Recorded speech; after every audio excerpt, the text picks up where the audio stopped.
When you're ready there. Okay, Andy, can you hear us? Yes, I can. Okay, and I have you unmuted, so we're good to go. So we're public meeting. Oh, Hearing. We'll worry You can do it now. Either way.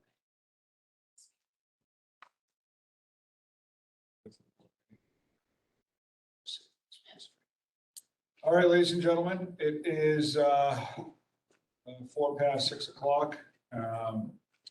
And I have a busy agenda tonight. So the first item on the agenda is the public hearing for the draw of $29,341 from the building repair expendable trust fund for the fire alarm control panel replacement and installation. Being a public hearing, if anybody from the public has any comments they'd like to, or feedback for us on that, I'd like to hear it. If not, we will close the public hearing and move on. Is this a complete fix? This is it? So this is the first part of the project. The second part of the project is upcoming. So this was for the panel repair, for the panel that failed earlier this year. Replacement. I'm sorry, replacement for the panel itself that failed earlier this year. And so if this is part one, is it do you know what the cost will be for any additional? There's a bid that's going to be going out in the next couple of weeks, and we'll have that one. So it's any additional comments? This the same fund that you're gonna pull for the septic? More than likely, yes. All right. Anything else? All right, adjourn the public hearing at 6:05. We don't have to take any action on that outside of that, correct? It's on the agenda. It's on the agenda later on. All right, so I'm going to go ahead and call the meeting to order at, call it 6:05. Everybody please join me for the pledge of allegiance. Pledge allegiance to the flag of the United States of America, and to the republic for which it stands, one nation, under God, indivisible, with liberty and justice for all. All right, so we do have Andy is remote for this meeting. Gigi will hopefully be jumping in remotely as well. She is tied up at the moment, but hopes to be on by 7 o'clock. So we have a quorum of members present, so we can continue on with the meeting. But we do have to, I guess I'll look for a motion to allow remote participation. I'll move to allow remote participation. Second. So a motion by Nate, seconded by Jeff. Any discussion? All in favor? Aye. Andy, you can hear us, correct? Yes, that's correct. So if you need to jump in at any point, just speak up, okay? You got it. All right. Next up, we have the minutes of May 18th. So wish of the board. Second. We have the minutes been moved by Jeff, seconded by Nate. Changes? Yeah, I might add or propose to add one line in the Concord presentation paragraph, sort of midway down, maybe a third of the way down. There's a line that says several participants in the CRTC, several participate in the CRTC and graduate credits toward their college career that do students in advanced classes. I think in this recap, there was missed an idea, and I propose that we add a line right after that one that I just read. That says CRTC students entering workforce graduate with a head start on their careers. Like that was a key part of that conversation that was left out of the summary. Absolutely. Can you just Anybody? repeat it one more time? CRTC students entering workforce graduate with a head start on their careers. Comfortable with that? Yep. I am. Good. All right, anything else? All right, all in favor of the minutes as, no, I'm sorry. Sorry, but could you do a roll call when you have a remote? Oh, I'm sorry. We haven't done any votes yet, correct? Okay. All in favor of the minutes as amended? It's going to require a roll call for the votes tonight. So Jeffrey, Yes. Myself, yes. Nate, Aye. Andy, Yes. okay. All right. Next up, we have public comments. We have some public. Do you have comments? Mr. Whitmore, go ahead.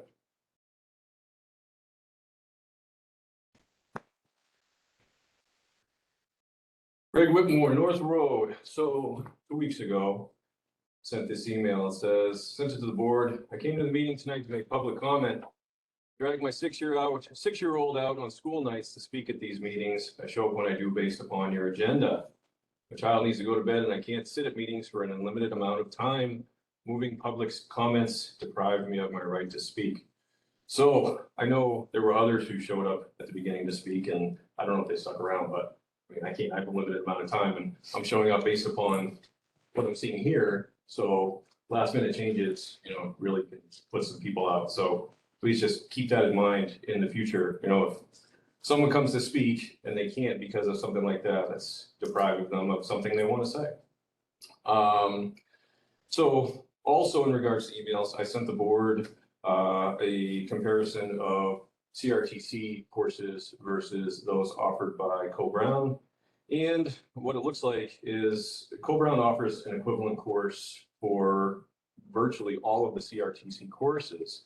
In addition to that, it has many agricultural, animal and science based courses that Concord or CRTC has no answer for whatsoever. So I really think people need to be seeing this side-by-side comparison as we hopefully get into this high school option. People really want to know what's going on, right? They really want to know this information. They want to know the process. They want to know how it's going to be presented, when it's going to be presented. They want to know what sort of input the public is going to have. We want to know. So if we could please get that out and make sure everyone's on the same page. I know the board wants to hear from the town. You want more town involvement. And the sooner you get this stuff out, the sooner you start saying, come and tell us what you think.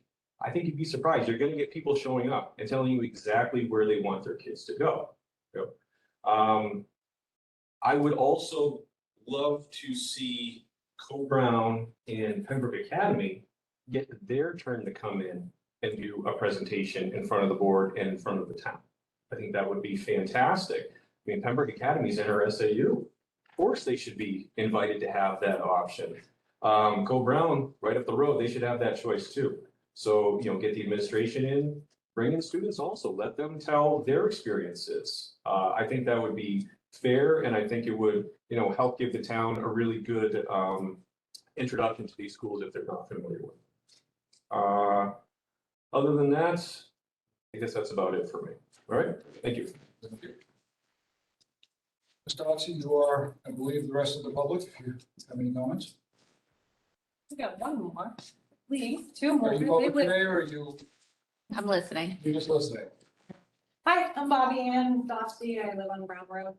I know you're not allowed to talk right now, but I know a few people that really can't say that, but I make it as much as I can here. But if you could clarify, some people think that you can vote for the high school option as a public, and that doesn't make sense to me, because why would you guys even, I don't get it. So I'm like, I don't know if that's the truth. And so if you could clarify that sometime, maybe next meeting or something, like, does the public get to vote? Why would you guys spend so much time? Like, So that's an easy enough question for me to answer for you right now.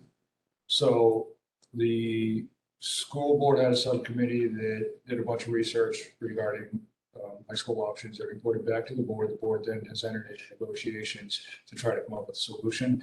The solution that goes to the community will end up on the March ballot as a warrant article. okay, For the community to vote on that particular so that's contract. one option. For whatever the determination is, will end up on the ballot like a CBA will. Okay, And so it gets acted on the same at ACBA or any other contract. if it gets denied, is there even any time to get another vote? We have another year. Okay. Phew. All right, that's all I have. Why we're doing this, when we're doing this to try to get to the point where. Cool. Okay, awesome. And then, the septic issue, my daughter said that she talked to somebody at the ice cream thing, and they said that this summer, hopefully it'll be fixed. So hopefully you guys don't have to deal with that anymore. Work. Thank you. Any other comments? Okay. Let's see, agenda review side, is there necessarily have anything from my end? Do you have anything, Betty? We have, an item under appointments and resignations, but we took out the numbers. So just so you know, there is something for number 10. We used to put the number of items, but we'll just let you know there is something for number 10. There's action for number 10, appointments and resignations. I would also say we strike building expansion committee from the agenda, just because that committee no longer exists. And Gigi's not here for the CRB, but we're approving She might be in for that. She said. 7 o'clock, yeah. Okay. All right, anything else? Yeah, I had two. One, something for informational, school security. And another question, I'm not sure where this would fit. I have maybe questions, or I don't know what it's going to turn into, and maybe it would be in the principal report. If I don't know if that makes sense or not, but the question is about the gray flags in the school. So I don't know if we look at that. Add as an item. Let's call that, let's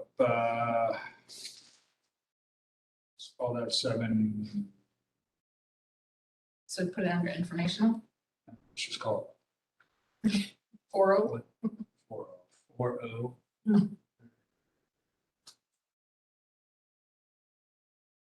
Anything else? Andy? Okay. School security. That brings us to, is Major Costanza here? I have not seen him or heard from him. Okay.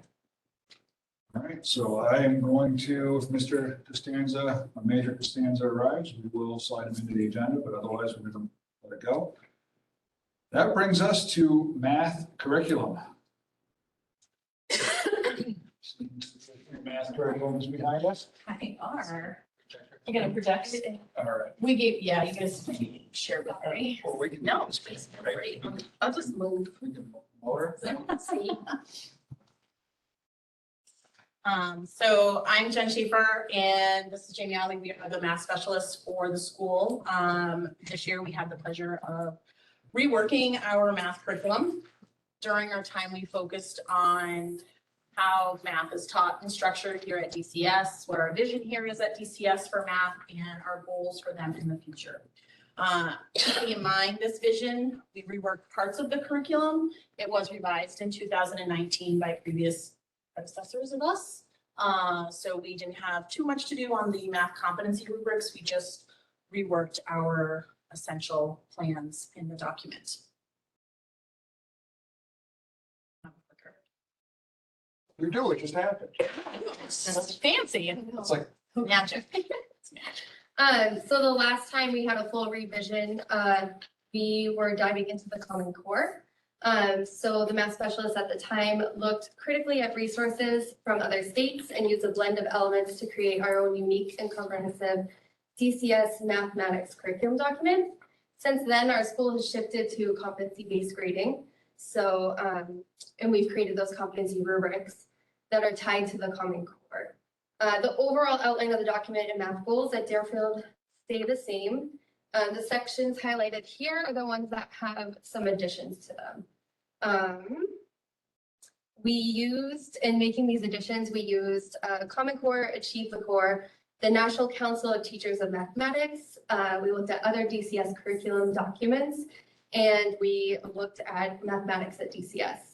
Additionally, we had representatives from grade levels K through 8 that came in to help us look at these changes or additions. I don't want to say changes, these additions and helped us rework those. So we're just gonna highlight just the ones that have some changes to it. So the rationale. I'm not gonna do all that for you, but really the focus of our purpose is we wanted to dive into the essential environment, the essential actions, and essential understandings, which is prevalent in all of the other curriculums here at DCS. So those were the three we kind of reworked. As educators and mathematicians, Jamie and I understand that mathematical knowledge is super important, and making sure students are able to apply that knowledge through using their procedural skills and so forth is essential. Embedding different types of learning, different structures through problem-solving situations allow students to become critical problem solvers that they can then use that math in the real world. Oh, sorry. This was one of those sections that was not highlighted. Nothing has changed here because the guiding principles at Deerfield for mathematics have not changed. So the document has remained the same for the guiding principles. The essential environments, the overall idea remains that at Deerfield, our vision is for students to understand mathematics as a worthwhile learning experience, that each person has their own understandings and own learnings that they're bringing in to math. The things that were added in here were these, what you would see in a mathematics classroom. We just further explained that. So we looked at the recently adopted social studies curriculum and saw that they did a further breakdown. So we used the process standards and to further explain what an essential environment might look like if you walked into a mathematics classroom or teaching during mathematics. So we identified that in mathematics classrooms, our instruction and student learning is purposeful, collaborative, analytical, validating, rigorous, and enriching. And in the document, there are certain statements that will tell you what that looks like, what a purposeful classroom looks like as you walk in. Okay. For essential actions, really what we looked at here was building in what's called the 8 mathematical practices presented in Common Core, which were not in our original curriculum. And those are the 8 down there, but that's really the central piece of building confident and flexible mathematicians. There needs to be a balance between those complex type of problems along with those procedural and skill-based understandings. Obviously, if you don't have the basic underlying understanding, you cannot apply to more complex situations. And obviously, our goal is to create confident and flexible thinkers. The 8, sorry, I got sidetracked. My own thoughts. The 8 are there. You wouldn't see all 8 in one particular lesson, but they would present themselves throughout a unit. And so the hope is that using our curriculum, you'd be able to see, you know, how they can model mathematics in this lesson, but you're not going to see it in the next lesson. So it's one of those kind of pieces that we look at.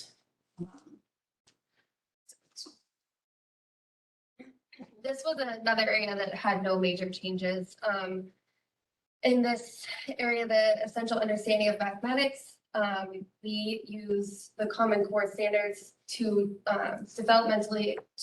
identify developmentally appropriate concepts and their applied connections. On the Common Core, there are standards that are grouped into clusters, that are grouped into domains. So we did further explain what those were in the document, just giving a list of what those would look like in K to 5 and what those are in 6 to 8, knowing that these are what helped us create our competency rubrics as a school. And those competency rubrics are also linked on that document as they were in the before as well. So that has not changed.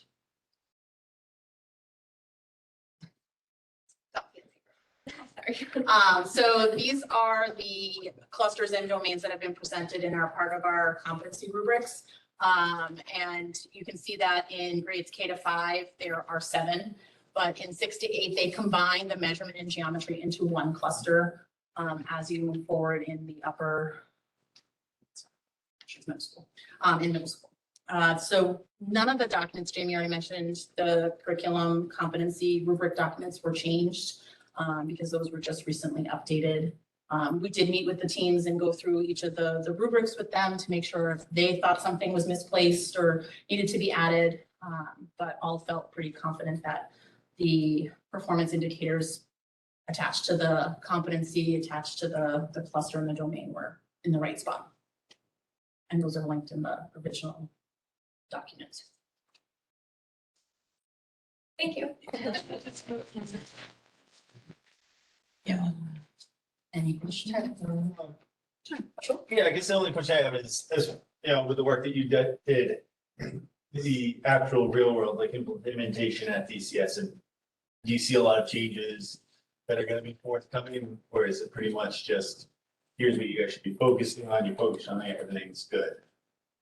Are you talking about like creating application type like extension projects to the curriculum? Yeah, I guess, because we hear so much about competency-based education, project-based learning and all of that, but then as, I'm speaking as a parent right now, but you see the worksheets and then it's like, are we just saying what we want to hear, but are we actually implementing that? I can speak for what I've been doing with middle school. I've been co-teaching with one of the teachers up there, and I've been kind of diving into Eureka with him, and helping him kind of branch out, as well as creating and helping him create project-based. We did a volume and surface area unit, and then we followed that up with a construction. We physically had to construct something. Yep. And then we actually are ending the year with a overarching encompassing project where they have to use probability, statistics, graphing, data analysis, which I'm super excited about. I'm hoping you guys will be excited about it. I'm a geek, I like math, so sure. But I think it's gonna take time and baby steps, and hopefully the people that are here are willing to make those changes along the way. And I You can't just jump and say you're gonna do it all, but yeah, I think each year you can add something to it and keep tweaking it, and seeing what works. And I could speak to the K-3. We do a lot of bringing in actual real life things, like they're working on geometry right now. So I brought in one of my child's tunnels that they can go through to look at, and construction code. And so we bring in those real life applications. We have projects in third grade. They just did an area perimeter project. Eureka, the program we use, does have some of those things in their each module as well, where they're constructing shapes, where they're applying to real life situations. So it does naturally bring that in as well. So as well as teachers bringing in a bunch. Thank you. Good information. Going back, I guess, a number of years, like the last time that we as a board approved the math curriculum was 7 years ago. Right? And so I get that the competence, the standards that we use haven't changed all that much, but the update in 2019 you were talking about happened after the last approval by the board, if you will. And so I guess my question is, there's been that was a significant change, I think, from what had been the curriculum package before then. And so as we look at these updates and approve them, hopefully, it sounds like you met with the different math teachers and the different teams. Mm-hmm. Thinking back a number of years, how has that update in 2019 and bringing Eureka on board, how has that, it sounds like if there's no major changes, then it's been successful. I guess it sounds like that's the feedback. What kind of data are you using to make those decisions rather than just sort of trying something and seeing whether it works? What are you actually using to sort of see whether it works, or can you speak to that a little bit? Maybe how the department is kind of looking. Absolutely. Sure. So we do benchmark assessments 3 times a year. And so that is some of our data we use. We have summative, informative assessments that we use constantly. And then we have meetings with our teachers very regularly as far as that model. So we do look and speak to that success with teachers, and we do modify when we need to for classrooms and for individuals. So I think that it has been very successful, at least in the K-3 world, I can say, and I'm sure it has.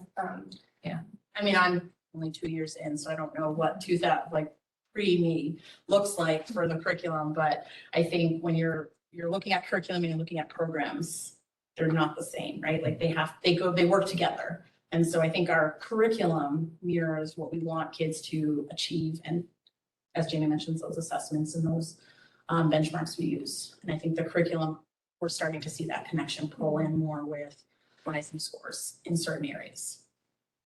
Sure if that's what Yeah. we were looking for. I know, like, when we adopted Eureka. Yeah. We had one grade level that was an early. Started in Pilot. third grade, I think, or fourth grade, pilot, First grade and fourth grade. first and fourth. Yep. So that first grade group would be now fifth? I know, I'm trying to remember, because I think, I'm yeah, teaching a math specialist. I think they are, yeah. I think that's fifth grade. I think Yeah. that's the current fifth grade group. So I think part of what maybe ties into what Nate's asking is if we, How that, if we look at that progression. So obviously the students that adopted it later, they didn't have the foundations from Sure. the beginning of Yep. Eureka. And part of the excitement with Eureka was what it looked like it would bring forward mhm, from just a knowledge-based standpoint.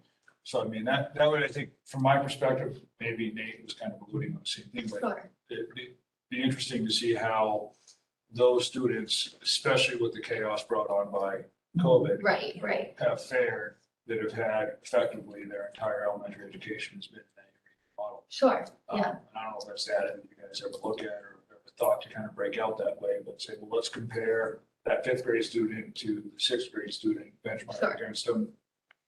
And where they were. in the our last, Eureka and where they- experience Yeah. and see if we've seen a better progression in, you know, where they were against other, I don't know how much data we have.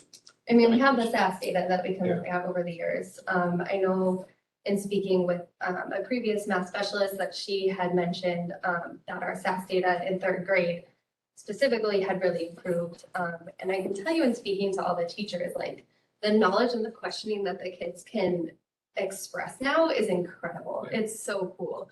I mean, I taught in first grade, so I taught investigations, and then we transitioned to Eureka, and I was part of that pilot year. Okay.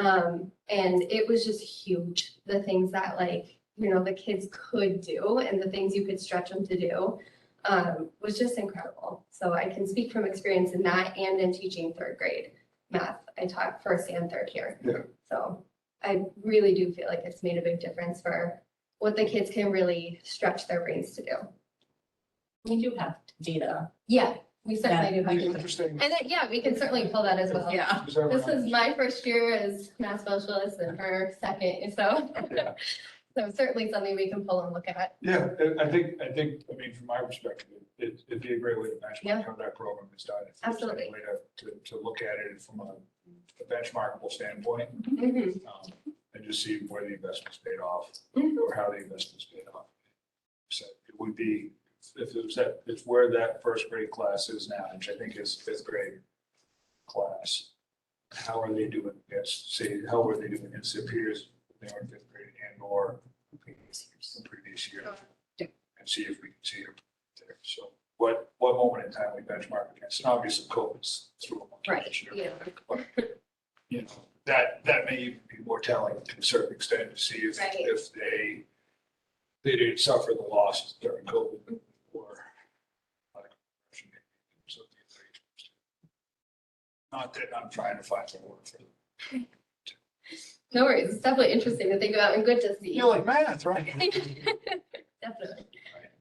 Do we have any other questions, Nate? Yeah, is this the first year that Eureka goes all the way up to eighth grade? Yes, yes and no. We attempted piloting it in the middle school last year, but it was, last year. Right. So this year is, yeah, I would say the first full year that all three grades are. Right, and then looking ahead, I think there's in the 7-year cycle, if I remember, there's a sort of a midpoint where you reflect and think about changes. So I guess that's looking ahead to that midpoint when you start to rethink that as a CRB or as a smaller group. What are the data points you'll be using or how will you be evaluating, our investment in Eureka and these competencies and that kind of stuff? Have you mapped that out yet, or have you had conversations about how you're going to revisit it in 3 years? No, we have not. We're not getting through this. But that is a great question for our. I think bringing in, looking at some of where the fifth grade is definitely a good start for that. So having that on my own agenda right here. So just starting with that and bringing in some of those conversations with our teachers and staff. So. Any additional questions? Board, Andy's being remarkably silent, or the internet's down. One of the two. He appears to be there. Still there? His name anyway. He's probably eating a sandwich right now. Do we need to approve? I'm here, was muted. I have nothing right now. Back to your sandwich, Andy. I'll move to approve the math curriculum. We have a motion by Nate, second by Jeff. This requires roll call, so Jeff? Aye. Myself, aye. Nate? Aye. Andy? Aye. All right, it's approved. Good work, thank you very much. Okay.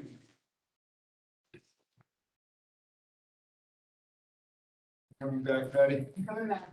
All right. Thank you. Thanks. Have a good night. Thank you. Consent. This was what we did after.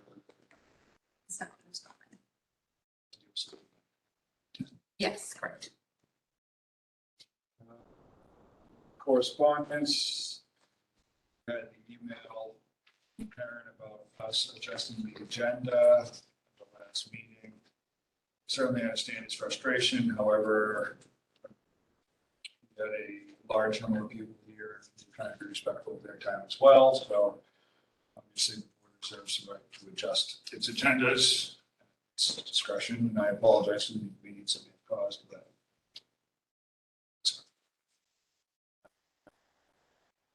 vote on fire alarm control replacement and installation. There was another correspondence email that I wanted to. Oh, I'm sorry, did I miss one? That's, yeah, there was another email that came out right before the last meeting. It was not addressed to that. Oh, yep. Okay. And I wanted to bring that up just as maybe a talking point, as a way of thinking about moving forward. And reading that email about that parent who felt like her students were not being seen, feeling part of the community. That reminded me of work we had done updating our educational philosophy policy, AD. I forget exactly what it was, but it was AD was the policy that we had. And it was, and we listed a number of different items that we prioritize and we value as a district in establishing that. And so one of them was, I think I actually have it. Second one brings it back up. It's AD. One of them was helping each student, feeling like part of the community. I thought that was an important thing that we did prioritize. And so I do wonder whether, last time I look back a year ago was the last time we talked about AD. Here it is. It's called the philosophy of the school district. And one of the bullet points that we had in there was recognition and celebration of the diversity of our student body. And a year ago, I had been asking about sort of doing an initial, once we had passed that policy, doing an initial look at our school and at our community, and where are some things that maybe we do well, where are some things that we could be a little bit stronger. And I feel like this email is something that maybe is an indicator that there's something that we could be doing a little bit stronger. And so I sent out an email to the board, a website that I found. I just linked to this website that lists different kinds of months that through the calendar year take this concern and this priority and sort of blow it up to the point where a school or a library or people in a community can celebrate and can recognize specific groups that are underrepresented in our population.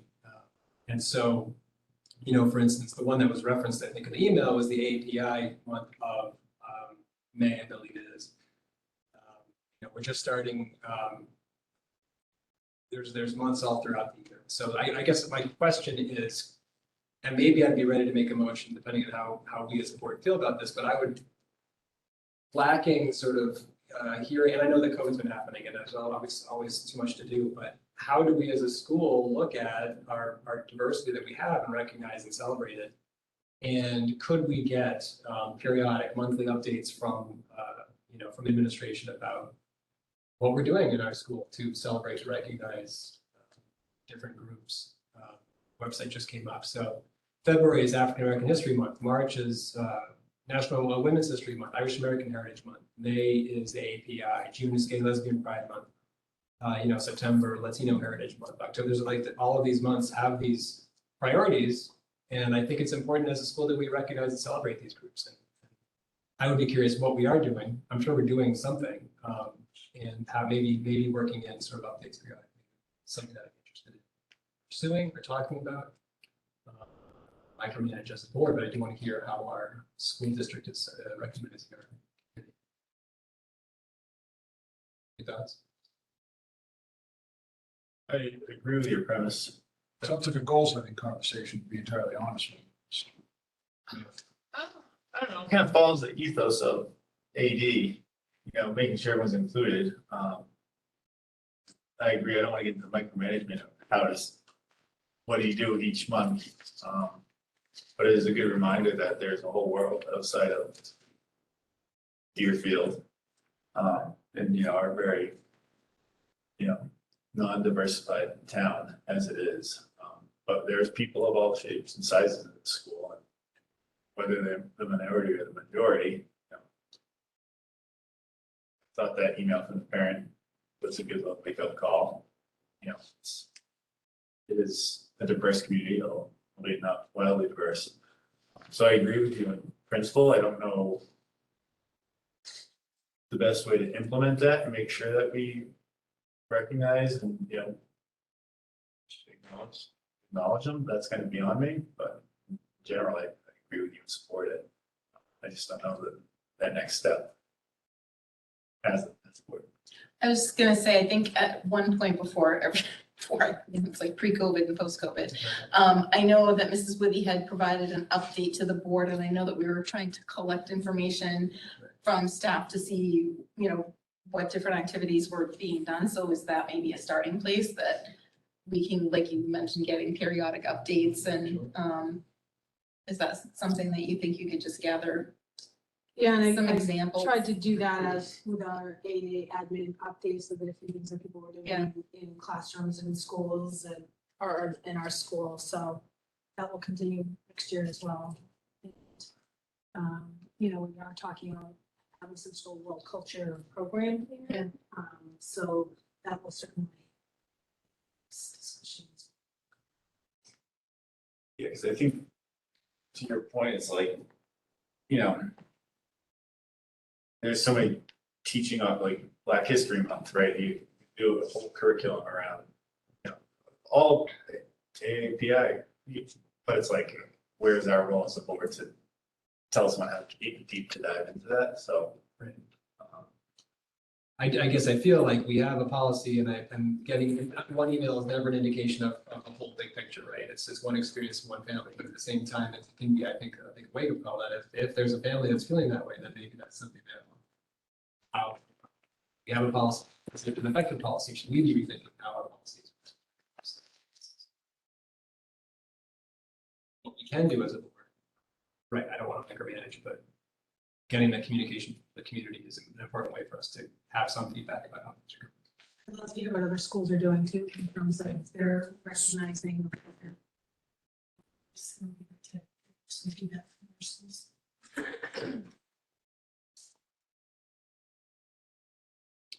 Does that mean we might reach out to other schools? Is that something we as a board would do? Yeah, I want to do a couple of surveys. Okay. Okay, fantastic. So circle back for. I'm happy to start that. Sure. Fire alarm panel, so I am going to look for a motion to approve the withdrawal of $29,341 from the Building Repair Expendable Trust Fund for the fire alarm control panel replacement and installation. So, Second. Moved by Jeff, second by Nate. Could you repeat that number? $29,341. Thanks. Discussion regarding that? Seeing none, roll call vote. Jeff? yes. Self, yes. Nate? Andy, where are you? Yes. All right, that is approved to withdraw from the fund. Facilities update, Mr. Kofus, join us. Come on up, pull up a chair, give us good news. Now, give us bad. That's not very nice. Give us good news. What are you feeling? Just one little bit of good news. Fully staffed. Great news. Thank you. Thank All you very right. much. There you You go. had something. All right, well, that was good. Good meeting. Go team. Everybody knows our biggest problem is septic and we're looking at a 30-year-old building, so a lot of things, a lot of small items just need updating. We've got some air handling units that need new motors, new fan motors. Some toilets need new wax seals. Urinals need to be taken off the wall and unclogged with whatever's holding everything up.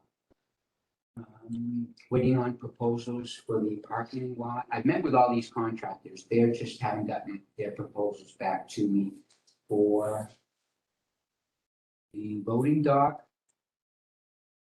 parking lot, and the bottle filling stations are in. I'm just waiting on the electrical costs for that. And waiting for the final date for the asbestos testing. Summer classroom painting schedule is complete, and we're in the process of finalizing summer help. So if we talk about loading dock project, we're waiting for information. We're waiting for the pricing. Most of it's gonna be done in-house by myself because I couldn't find a contractor that really just wanted to look at something that small. Okay. So it's gonna be going back to good concrete, saw cutting that, getting that out of there. It's a haunch, so it's a 6-inch slab up front, and then it haunches down to a 4-inch top coat. Yeah. Cutting that, removing that, installing the 2 new swing gates. All we need is the post cut, the rusted post cut off, a new post cut on, a couple longer tabs replaced, setting it in and replacing the concrete with rebar and concrete anchors. It's that easy. Yes. See, to me, that sounds easy. To Jeff, it doesn't sound like a big deal. To you, it may sound like the end of the world, I can't even. right? But to some people, not that. All right, so that one sounds like you've got a plan and you're working that one out. And then on the parking lot front, Yes. what's your thought process? What's Thought process is we're gonna be repairing the holes, but I also spoke with the gentleman, Fred, from the town department, town highway department, the road agent. your road agent? He suggested putting in, if you look where you come off the main asphalt road into the first drive into the asphalt, into the dirt parking lot, it's all right. You can see swales from the rain runoff that come down, fill up, and leach everything over to the side. The road agent suggested installing a catch basin with a 4 or 6-inch pipe running that at least 3 feet underground, pitched towards the way, and then creating a catch basin with 6- stone, just to break up the water so it just doesn't continue to wash that hillside away. That's, that information is with Gold Leaf Landscaping, who did the last work last summer. So just waiting for his proposal to come in. Okay, so that would be for that and then redressing, just spreading out some new material. Correct. I also, can we talk about the information we got that you sent me? Sure. Okay, so Do you want me to do that or? I can preface it and you can dive in. So I asked Patty to reach out to Dean and get a more legally defined clarification on language in that warrant article and how it impacts us on when we decide to pave that up. Okay. So I've reviewed the information. Did that go to the rest of the board? No, it was a legal opinion. Okay. I didn't. So. I didn't ask Dean if I could distribute it, so I didn't. Okay, so if you want to cipher it out in Sure. whatever superintendent-y way you can to the rest of the board, Sure. so that I don't talk out of turn, Um, do that. So the first thing that I did was asked Kathy to pull the amended warrant article from 2014 so that I could see exactly what the language was, because we've done a lot of talking about it over the years, but I hadn't looked at the language in quite a while. So I'll just read the pertinent section that was amended and added to the warrant, which is: this plan for the unpaved portion of the parking lot shall use low-impact development techniques and environmental best practices such as porous pavement to minimize the pollution entering Freeze's Pond and the Lamprey River watershed. The plan shall be developed in consultation with the Conservation Commission and the Planning Board. So I talked to Dean, we had a few questions about what all of this means. So the non-negotiable portion of that amendment is that we need to use low impact development techniques, obviously. It's, such as porous pavement, so it doesn't have to be porous pavement, but we do need to use low impact and obviously be conscious of the watershed. The other component to that was the consultation with the Conservation Commission and the Planning Board. And what, I think our question was, well, what if the board has one thought and the other two boards have two different thoughts? What is that consultation with, and who makes the final decision? So the board does have the discretion to make the final decision as long as you meet those criteria and as long as you do go to those two boards and talk about your, when you get your quotes, or if you do the quotes, this is what the proposals are. We have 3 different companies. Make sure that everyone's in agreement that yes, those are low impact development techniques, they're best practice. And from there, everyone discusses what their opinions are. Ultimately, the board makes the decision. That's a nutshell. So, with that being said, I guess I have a thought process. And that thought process is that we start developing plan. I guess part of that is we either have an engineer, we contract an engineer to come up with an appropriate plan for that lot. And then we place that up to bid, and then during that process, we invite the Conservation Commission and the Planning Board and the School Board meeting to consult with us. That's, I think, the course of action that I would think would be the best to take. At that point, we have public record of us making the attempt to invite them.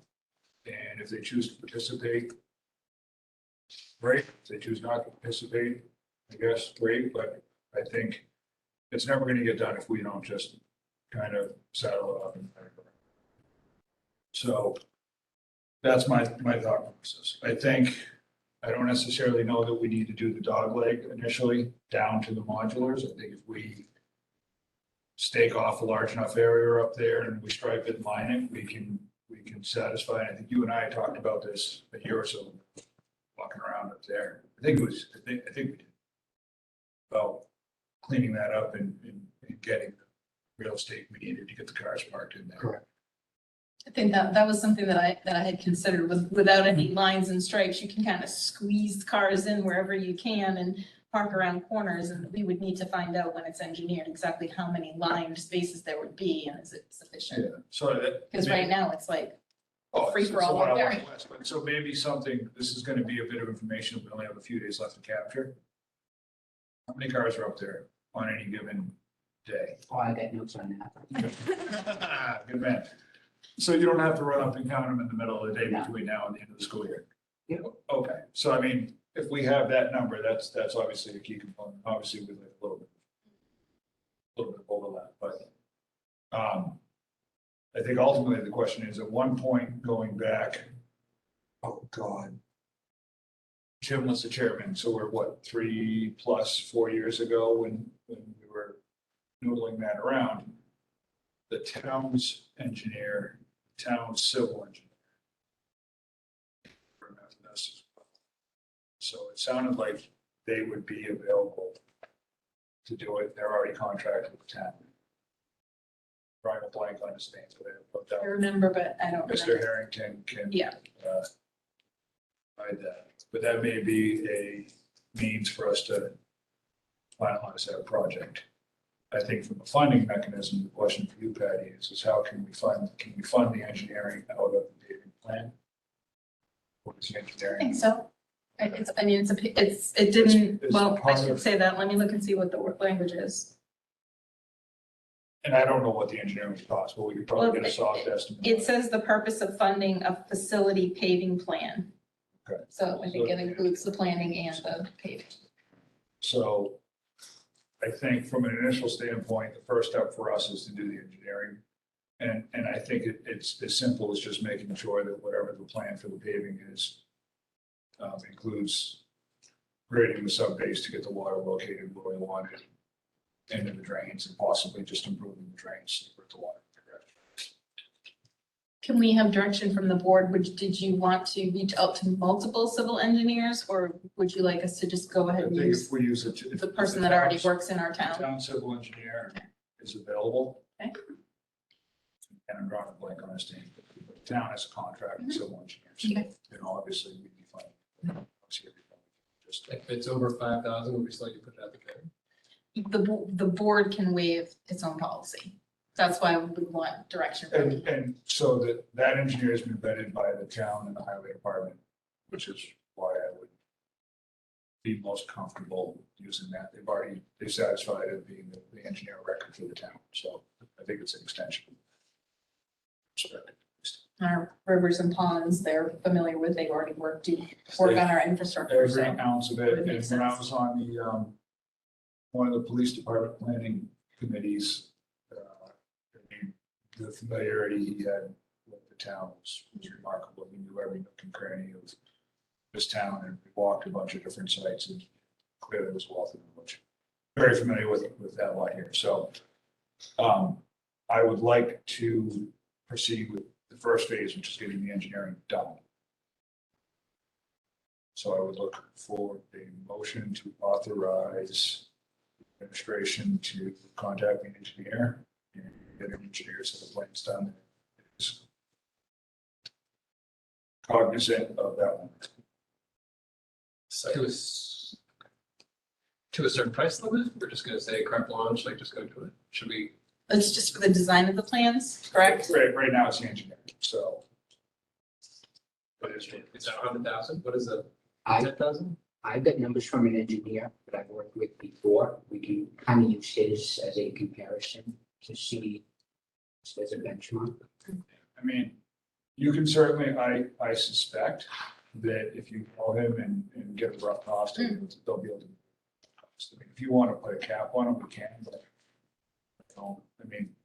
We'll have another meeting by the time we have. We that can rough try to cost. get a number. Say, okay, the cost is X, and Okay, we can go from there. okay. That's good. But let's We're not authorize, authorizing spending the money right now. We're just authorizing. we're asking the administration to get the ball Get the info. rolling, Okay, great. which I suspect is really gonna be shifted somewhere over there.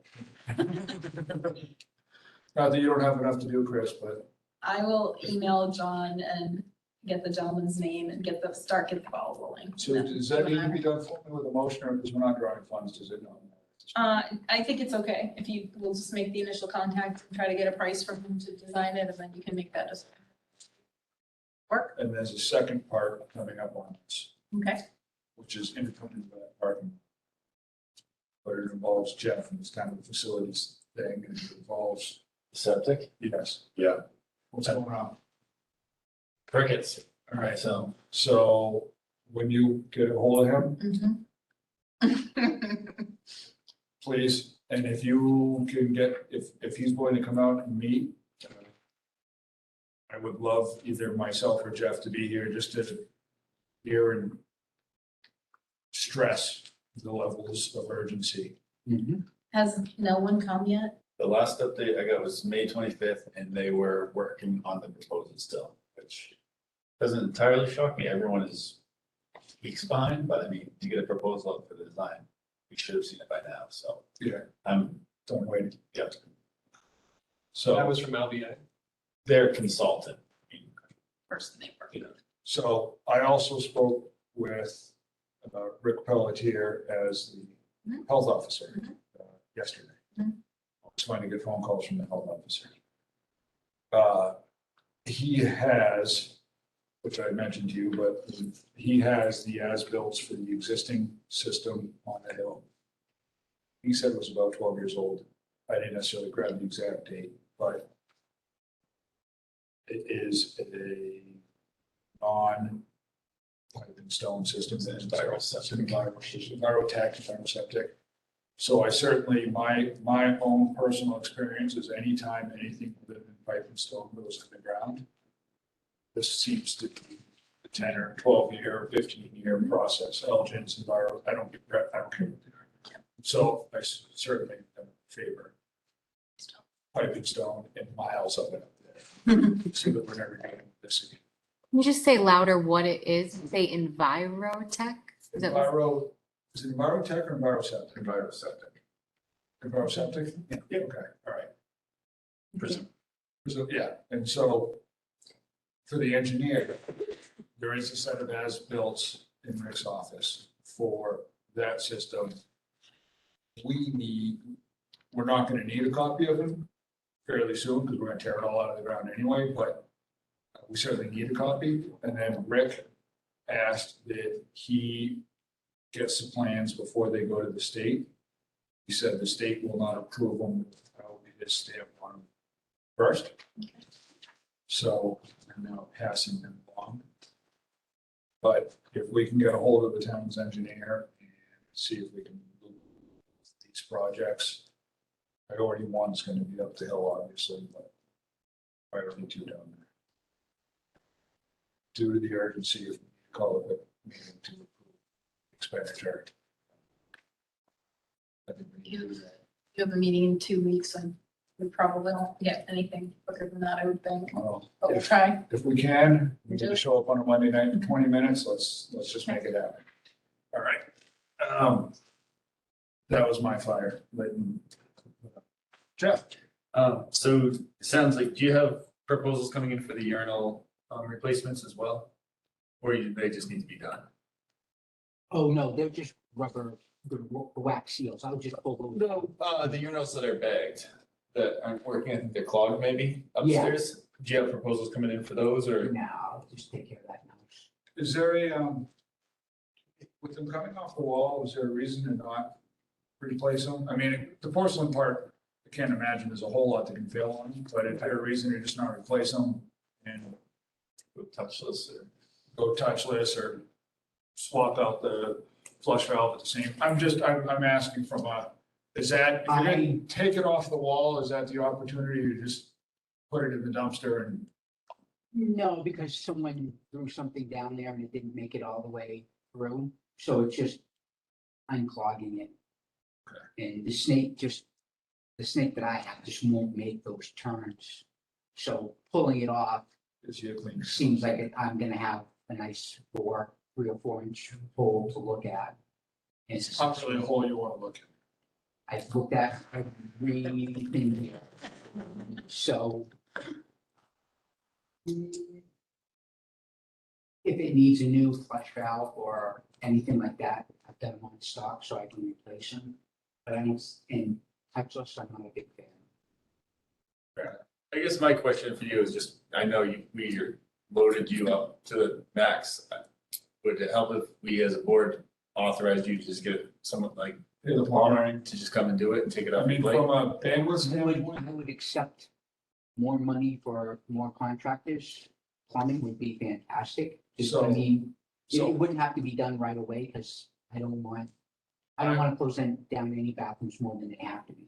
I certainly think at the moment, from my perspective, I'm gonna speak for myself. I would rather put your bandwidth up there Mm-hmm. and out there. Sure. And so if we can buy you some bandwidth with a small van pulling in and a plumber jumping out and taking care of things, Yeah, that'd be great. there's no reason why we can't do that in this case. We're gonna overspend. those Yeah, you're lines. gonna be into next year in a default budget, so we'll just need to, Oh, can we get the plumber in before the end of the year? And I don't know, can you? Yes. yes, Before June 30th. Yeah. yeah, We have to at least have a price and under contract. It doesn't even need to be completed by June 30th. Oh, yeah, I can do that. so. Get them in. Well, hold on. Everybody cool with that? Hire a plumber. Okay. Go bonkers.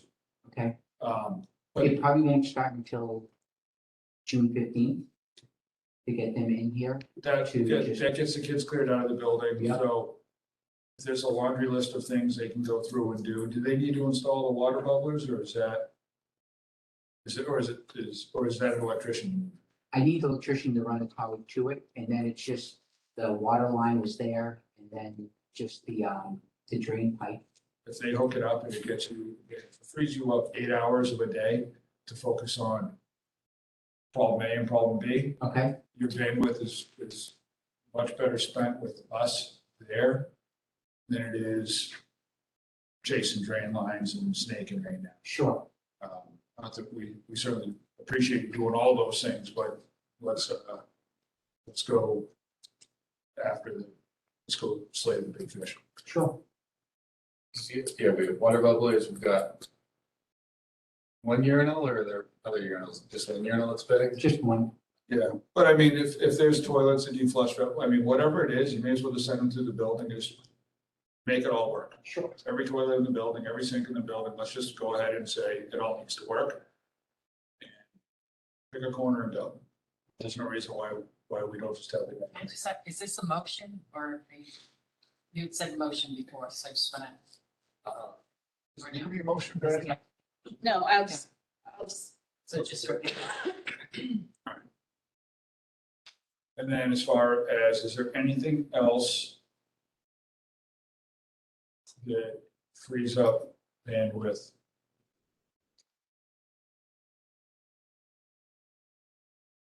No, plumbing always takes just a lot of time. For summer help, you said you were trying to shore up your summer help right now. That is going to be the help that does the total painting. You already have, you have people paint, or is the summer help going to be doing? This is for my painting, my classroom painting, Okay, carpet extraction for stripping and waxing, okay. pressure washing, the mods, and other miscellaneous detail things. Duties yet unassigned. What? Duties yet unassigned, basically, it's just your punch list. Yeah, yeah. Okay.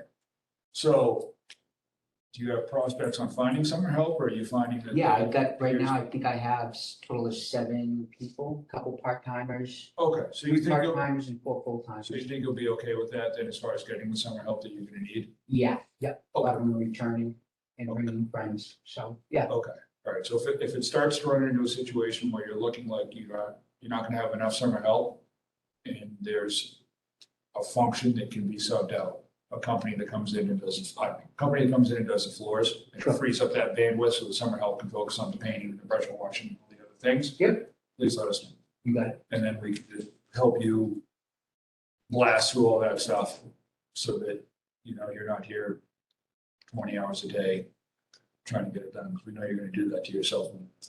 Maybe. You don't need to. So Sure. let's get it, Appreciate let's it. get you going. The peanut gallery has a comment, if I could chime in.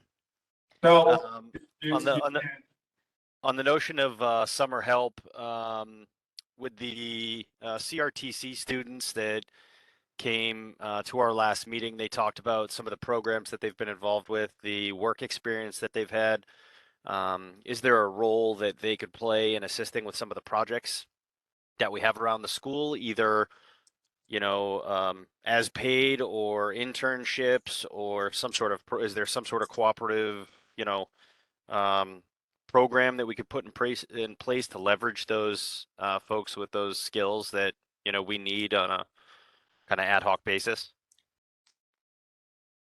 I think, is it former students returning again? I think Yeah, that, I think it that's is. the pool of people that Chris. Yeah, it's all, I got one para, and the rest are all current students or former students that are coming back. So we're kind of inadvertently doing that, Andy. That's sad. My thought was that there would be more of a pool year over year over year, but all right. Well, appreciate you entertaining it. If you need more people, I mean, is it worth communicating with CRTC directly and asking them to post those? I've got something going out in the bridge this week, but I mean, if there's another avenue to get the word out there, I don't think Concord kids would see the bridge necessarily. That's the issue, True, is that true, we've got this unless, right, weird communication. right, But I wonder if you contacted Mike Reardon or who, I forget the name of the head of the CRT, that might be a way that we could take advantage of what Andy's saying last week and us meeting, communicate with CRTC directly and just say, post it on the wall or something. Or do they have an email that they can blast out to the Deerfield kids? sure. Thank you for articulating that better than I could, Nate. That's right. Anything else? Jeff? Chris brought it up before the meeting, but said we should take a look at, his concern is when we go to do the fire alarm project, that the doors in the hallway, the fire doors. Just from how The they. classroom doors. Classroom doors. The fire doors are fine. It's Okay. the classroom doors that are. If there's magnets going in. Right, if there's magnets going in, we should have the doors taken care of before. So everything lines up, install the magnets. So we need to just see if that's, It's, the door adjustments aren't gonna be it. no, I'm saying the magnets, there's door magnets on the classrooms. I don't recall seeing them anywhere or. And there's a couple cabinets behind the doors. So the cabinets, the wall, are installed in the way to say you're gonna put a door magnet in. Oh, I had one other thing, I know we have a lot of our audio equipment in back stairwells, like shoved in the hole. I noticed, we were doing the ice cream social, we put tables away, I went for a walk afterwards to kind of walk throughout the building just to make sure it was empty. It looks like there's a ton of dust that is ending up on that stuff. Is there any, can we drop cloth, can we do something? Yeah, we can get something to put on top of them. Yeah, I mean, there's just I don't know if it's coming in off the stairs or what, but we can try to do something just to protect that stuff a little bit better. It was an observation, like around the building.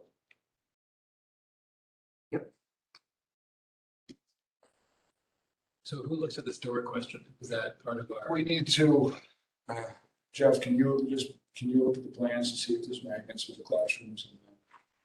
Can, They're not. they're not? No. Okay, so it doesn't look like that was part of the plans from Okay. And if these are approved, and then copacetic. we should get them taken a look at though. The doors, Just because from a Is that- safety standpoint, is that somebody? if someone wanted to close the door, they'd have to put their shoulder into it if they're strong enough. Okay, So so then that's a contracted job, I assume? yes, it is. So get after it, is that what the board wants them to do? Make it work, right? Yeah, if you need any door, then like vendors and installers, like that, send you some contacts. Yeah, sure. You're saying some of the doors just don't open or close easily, is what you're saying? They like, the doors don't work effectively? They work, but either the bottom rubs or the top rubs, or they're just I see. out of. 30 years of, Okay. Out of the years of putting wooden wedges underneath them and people, picking them so hard that you're tweaking it. Gotcha. And that's I mean, it could be as simple as the hinges. Okay. But I've replaced some and it works a little, but it still doesn't bring that door into where you really want it. I think that's one of those things where it's a mad science, you either know how to do it, you look at it and it's simple, And it's right.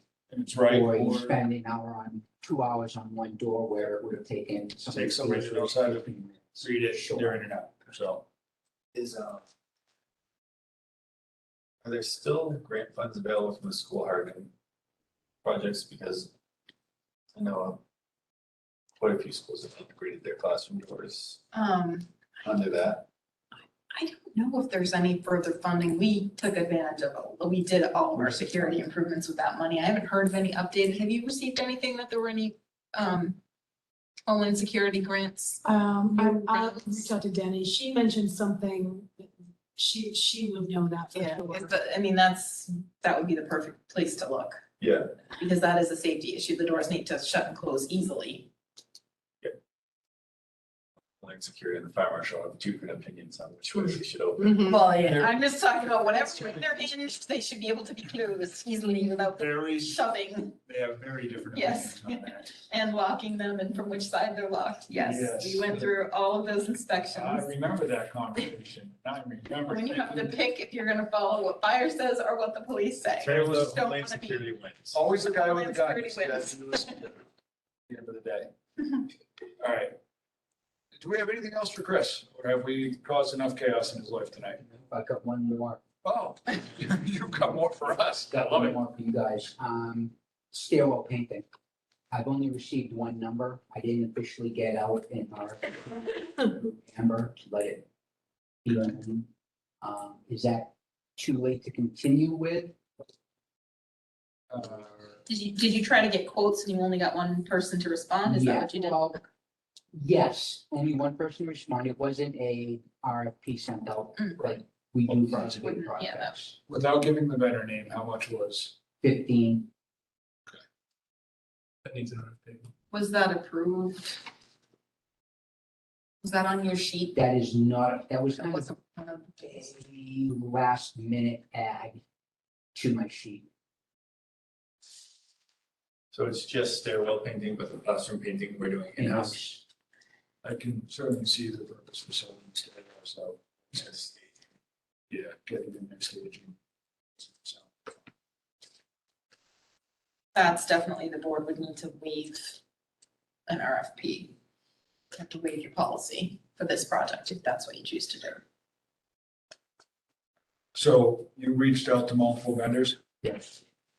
You have an email train of you reaching out to multiple vendors trying to get pricing? So for the next meeting, I would be, if we had the email train of us reaching out to multiple vendors, we have copies of those emails and the results, I'd be willing to consider that. Name. I'm just the cutoff for funding was May 23rd. So we're already going way closer. We're getting really close to the end and it's nearly impossible for Trish to get we have to have POs entered and they have to be for the exact amount. Can we table this project for next year? Yes. That would It's be, just I'm with just worried about the funding piece of it, getting everything in. and getting all the contractors in here without everybody being in the way of each other. Sorry. Those are Amber's rules. No, they're Department of Revenue Administration rules. They have, and our auditors. Those are Amber's rules. All right, so we're not paying the students. Okay. Anything else? Gigi's joined the group, just so you know, and she is unmuted. Hi, Gigi. Hello, Welcome, TJ. thank you. We are on the facilities update, item H, 4H, if you have an agenda in front of you. I do, thank you.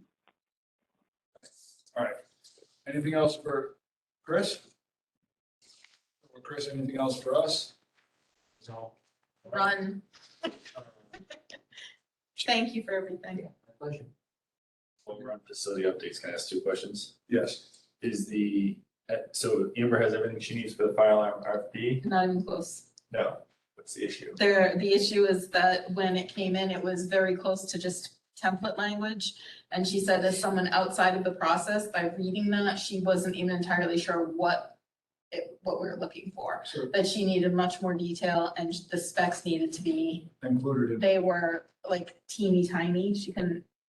There was a page I didn't open it, so I'm going from what Amber told me, that there's a page that was really tiny that you couldn't read. So she reached back out to Jay and told him what she needed. Whether he got back to her, I don't know. I will, can you help reset through?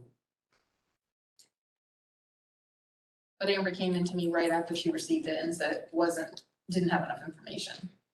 So the plans and the specs do have everything that someone would need to bid it. I think it's Boilerplate from Amber that we needed. connecting those two. Okay. But I'll call it. I'm gonna be on the road all day tomorrow. Yeah, if you can even call Amber, Okay. because this is secondhand from what she told me. Right. You may have gotten what you needed, I'm not sure. And there was some info on the roof, Jeff. Yeah, the good news for everyone on the board is the roof came in way cheaper than initially been thrown out. We were thinking it's gonna be like 800,000 to 900,000, and it came in at looks about 365,000.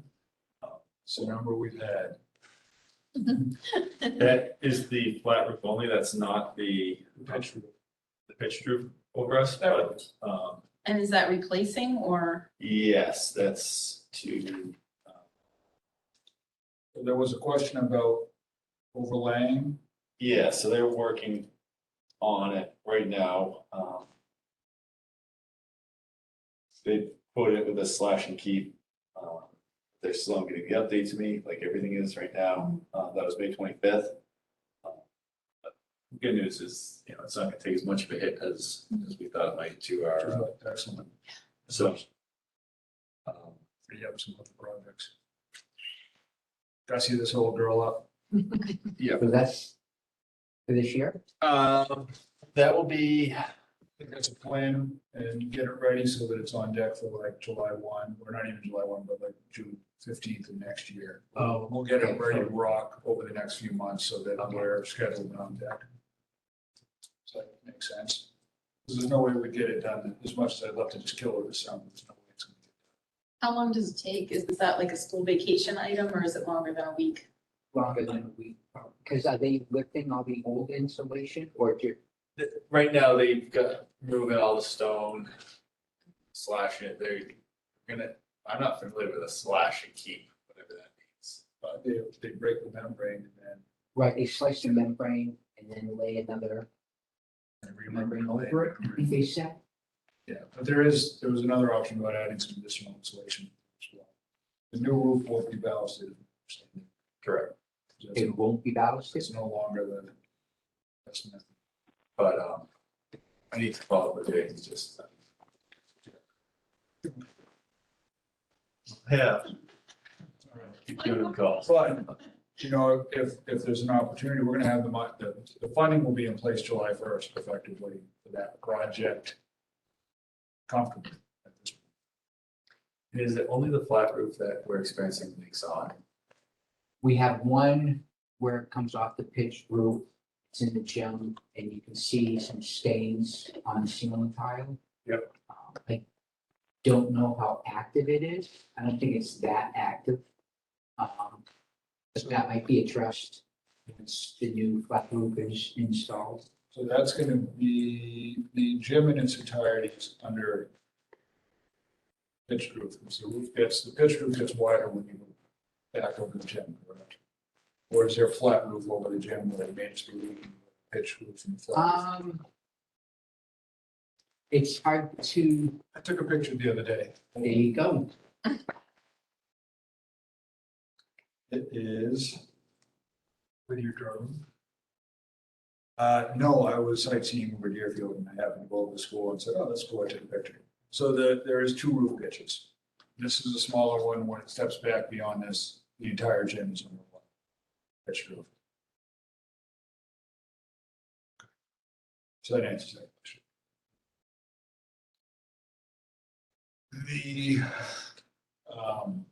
Is it worth spending a little bit more if we're gonna go through the contract? This is more of a question for you, Jeff. We're gonna go up there and do it, just to do it and be done for 30 years, so that we don't have to run the risk of doing any damage to the new roof in 10 years to replace the pitch roof. Yes. Is that thought cruising through your head? Yeah, I think that makes some sense. I just want Jake. Okay. So that may become part of the bigger conversation, is just to kill all that at once. Is that, so are we gonna leave the asphalt shingles where they are? I would support just ripping them off and Redo redoing it. And then buy ourselves a 30 plus year. Especially if, yeah. All right, that's a conversation for another day. Yeah, we have a little more time if you're not planning on doing that. That's good. Okay. All right, well, that's good news. Anything else? I keep trying to get you out of here. I know you are, and I appreciate it. Nope, I think that's it for right now. All right, go home. So, thank you. All right. Everybody have a good evening. Thanks, breakfast. All right, staffing. Actually, You just want to note in the minutes, for 7:15, and Gigi joined Yeah. us? Okay. So you were. I have it. It was very confusing on Friday to get to the bottom of what openings we had. There's been a lot of, which is exciting, there's a lot of internal shuffling. Kristen always gives people the opportunity, if you're certified to teach, K through 6, and there's a first grade teacher leaving, does anybody want to move? So there's a lot of shuffling around the building, and poor Mrs. McConnell lost a special education teacher to the classroom, so a classroom position turned into a special ed position, so it took me a minute to wrap my head around it, all of it, but right now there is a grade 1, grade 2, and a grade 3 position open. We have a grade 8 math position open. We have 2 people on deck. I'm about to set up interviews, which is really exciting, for a grade 7 science and a math specialist 4 to 8. So those were going to be 2 positions I was concerned about, so that's great.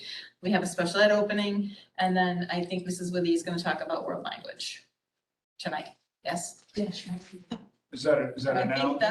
think I think I got them all. So then, I took good notes on Friday. so you've done shuffling so that 1, 2, and 3 will have a new staff member, but you're going to have experienced staff in each grade level. Because at one point, it looked like we had almost lost, A team. it looked like we had a team go, right? Yep, just give me a minute to pull up I wasn't prepared for that.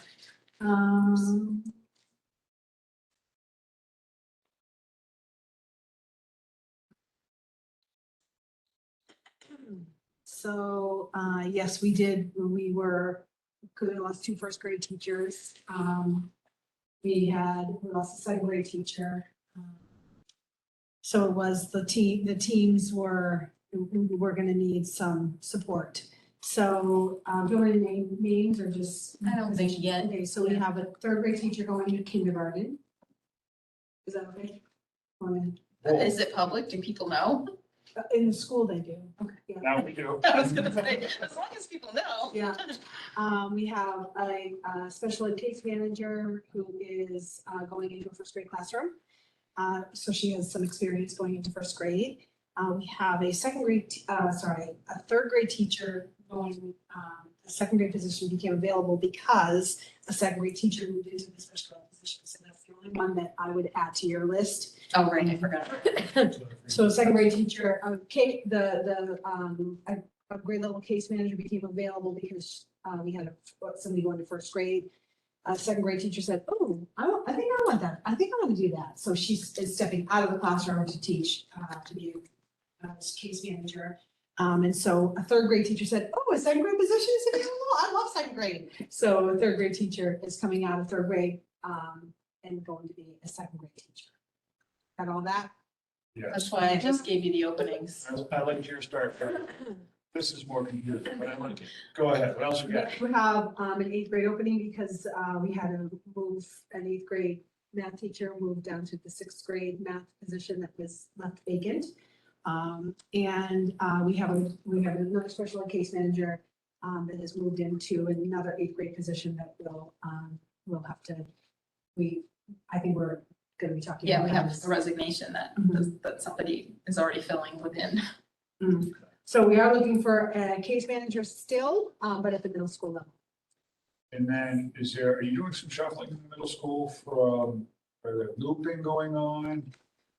There might be some, just a question. Wow. I don't think we have anything, I don't think we have any changes yet. I think we're just looking, at this point, we're looking for a grade 8 math teacher. That's the opening. Beyond that, Bad gas travels fast in small town. that's unfortunate. It is unfortunate, very. There's nothing to announce at this point. No, I will add that we have not had a qualified applicant for the world language position. So we have spoken with a staff member that we've spoken with about before to take a look at an opportunity of changing it from world language to a world culture type classroom. This staff member does have some experience teaching Spanish, so feels confident that she could teach some basic Spanish, but the board, We just need the board to know that they will not be prepared to step into It's level. not a Spanish teaching position. Right, they won't be stepping into a Spanish 2 class at Concord High School. Yet, I mean, this is, we're trying to rebuild this program at this point, and this is a struggle. Every school in the state of New Hampshire that's looking for a Spanish teacher or a French teacher is really at a loss because no one is looking for that job. So if we go forward with this, we have a curriculum we can find to put in place so that we can have a robust program. There's something. We are, I probably will be prepared to do a short presentation at the next school board meeting in terms of defining what this class might look like, what resources are available already that could be implemented using this kind of approach. And if the board would like to have that happen, then we can. So the Next meeting, is that okay? for 2 weeks.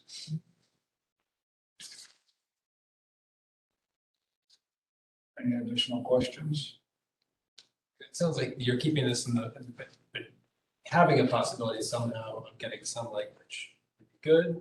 You can't have both. You You can can't have it. you can embed it into it. Yeah. Trying to embed it a little bit. The world Independent culture. work, like Yeah. for, right, so interesting ideas, sure. If nothing else, at least students could get exposure to world cultures, you know, even if they can't take like you said, a Spanish class that leads you to Spanish too, Which but still be. is a great learning opportunity. The other kind of outside the box thinking that we're doing is using some grant money to hire somebody for a social emotional learning coach or interventionist to work. I've mentioned this before, not as a guidance counselor, but somebody to support our teachers and our students. This is not a new, I thought I was very clever with this whole process. And literally got on Googled like job descriptions and they have them as far back as 2014. So Mrs. Withy is not as clever as she thinks she is. So this has been, I think it's becoming a little more frequent, and we do have grant money that we are hoping to build this person in for at least 2 years. And in addition to that, we are moving forward with multi-tier system of support and using grant money to hopefully bring in some consultants to help us through that process. I have a team of people attending a conference at the end of June. Amber does know about that one. I know. It's a 2-day conference in Manchester at one of the tech schools we've demonstrated success under their visa at Portsmouth in Hampshire, and I mentioned that Lisa McConnell and I have been attending a couple of 5-week series of webinars, and they were fantastic. So we're hoping to move forward with that as well. I think that's everything. We went through a full day of interviews today. So we're looking for a first grade teacher, a second grade teacher, and a third grade teacher at this point. So we had a full representation on the committee. Somebody from first grade, second grade, third grade, reading specialist, math specialist, case manager. Are you interviewing for the particular grade levels right now, or are you just interviewing for you? We're interviewing the candidates, and we were been very transparent at the beginning of the interview that originally when I posted this position was for a first grade teacher and a second grade teacher. But since then we've shuffled, and so it's our first grade, second grade, and a third grade position. And so we're interviewing the pool of candidates, knowing that hopefully someone will fit one of those grade levels. Okay. We have a full day tomorrow as well. Awesome. And then you may have this vetted, but do we have an idea on for the kindergarten next year? Still early. I do have that in my principal's report. I'm happy to report it. Let's just do it. Spoiler alert. Let's just do it. Upcoming events, we do have a kindergarten kickoff. The kindergarten team was very interested in changing the name of the kindergarten orientation to something a little more fun. So we're doing a kindergarten kickoff on Friday, June 3rd, which is 2 days away. I feel like we've been planning this forever.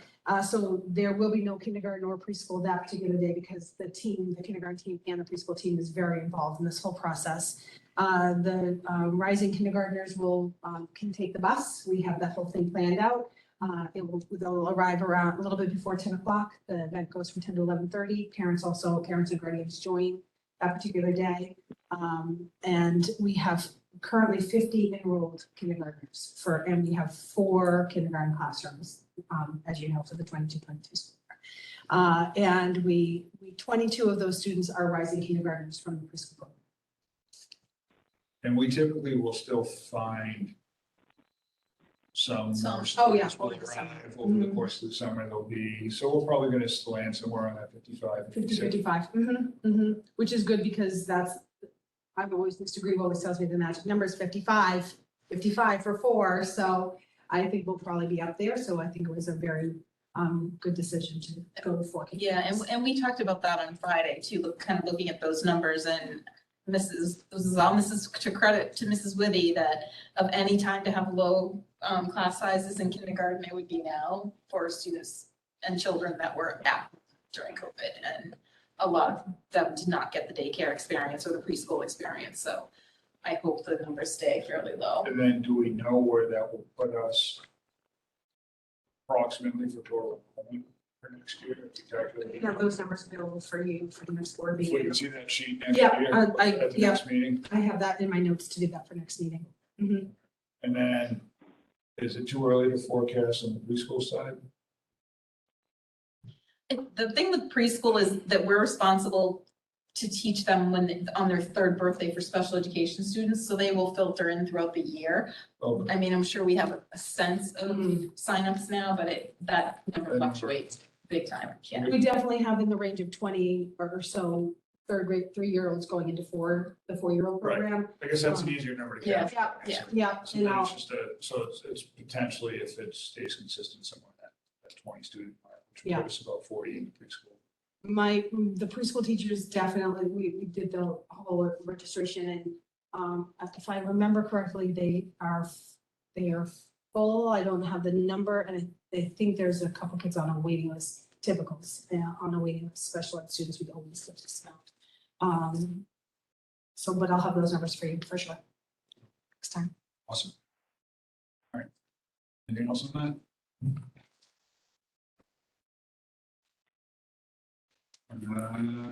Board goals and planning really, and now that Gigi's here, fortunately, this is something we tabled at the last meeting because we wanted the entire board to participate in this, but goal setting is typically something we've always done right around the beginning of July.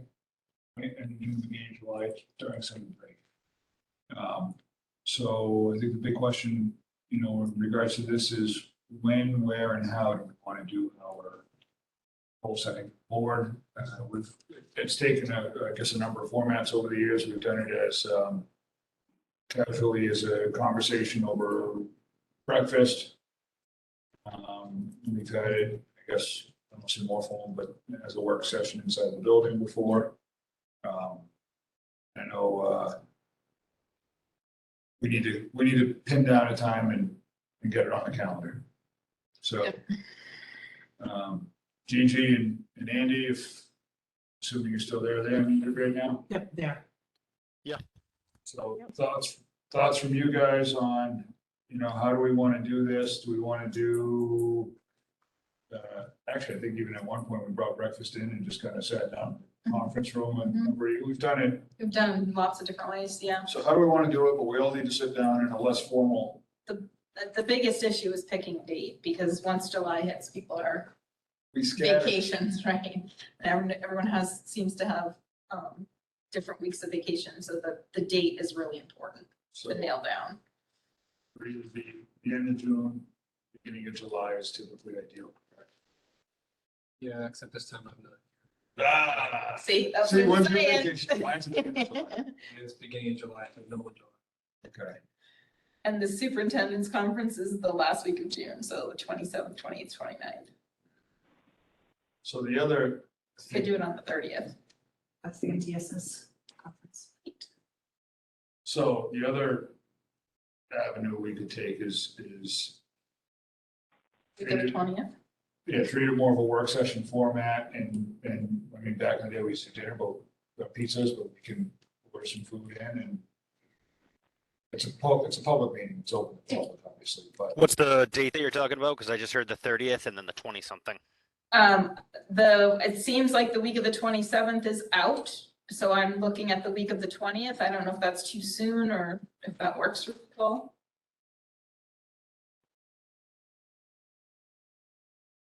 As of right now, I will be available Monday to Thursday, either breakfast, lunch, or dinner. one thing Andy doesn't miss. We probably have some ice cream we can serve up. Hard pass for me. We saved some sherbet for you. So,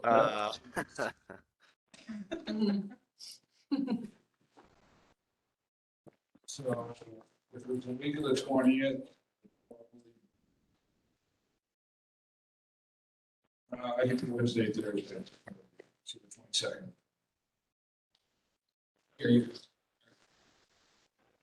If it's during the week, an effort to continue with my family, I would prefer the end of the day. But I certainly can be flexible.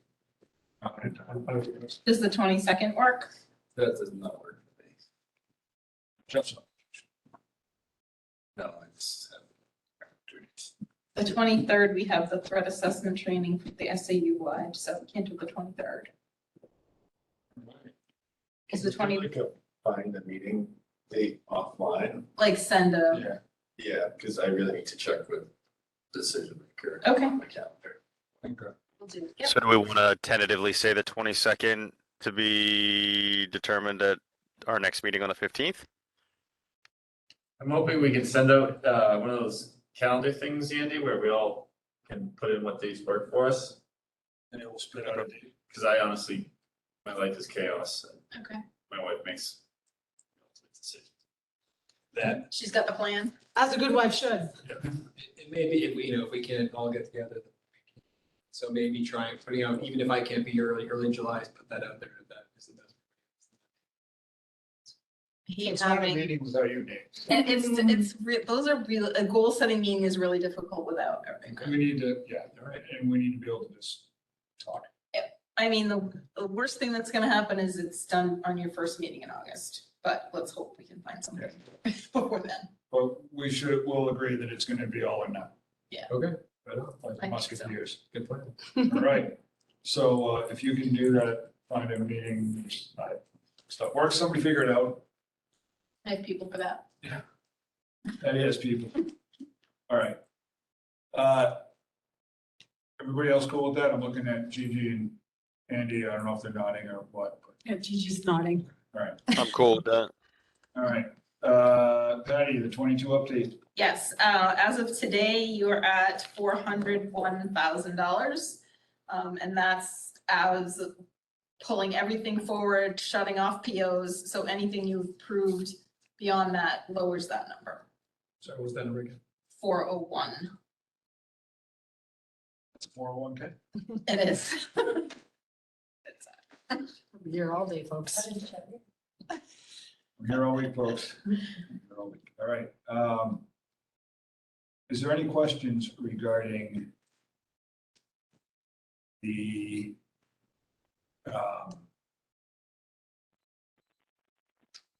fund balance? So basically, any fund balance unspent at this point will get advanced into the facilities trust. Presumably somewhere in the vicinity of, say, 400K, whatever, obviously, rules and lines fluctuate. That leaves the balance to be raised by taxation based on the way that are. So that would be another, today, approximately 600K. So, and I think the question in the next item, surplus, is, we've been talking about what we were gonna cover out of this year, and it just seems like everything, getting contractors to come in, we can't seem to have anything under contract that we can pay for out of this money, but something comes up. unless it would have to happen really quickly, which I can't imagine. The only thing that I would say maybe we look at is if we can get numbers on the engineering side for there and there. Yeah. Then let's possibly address that.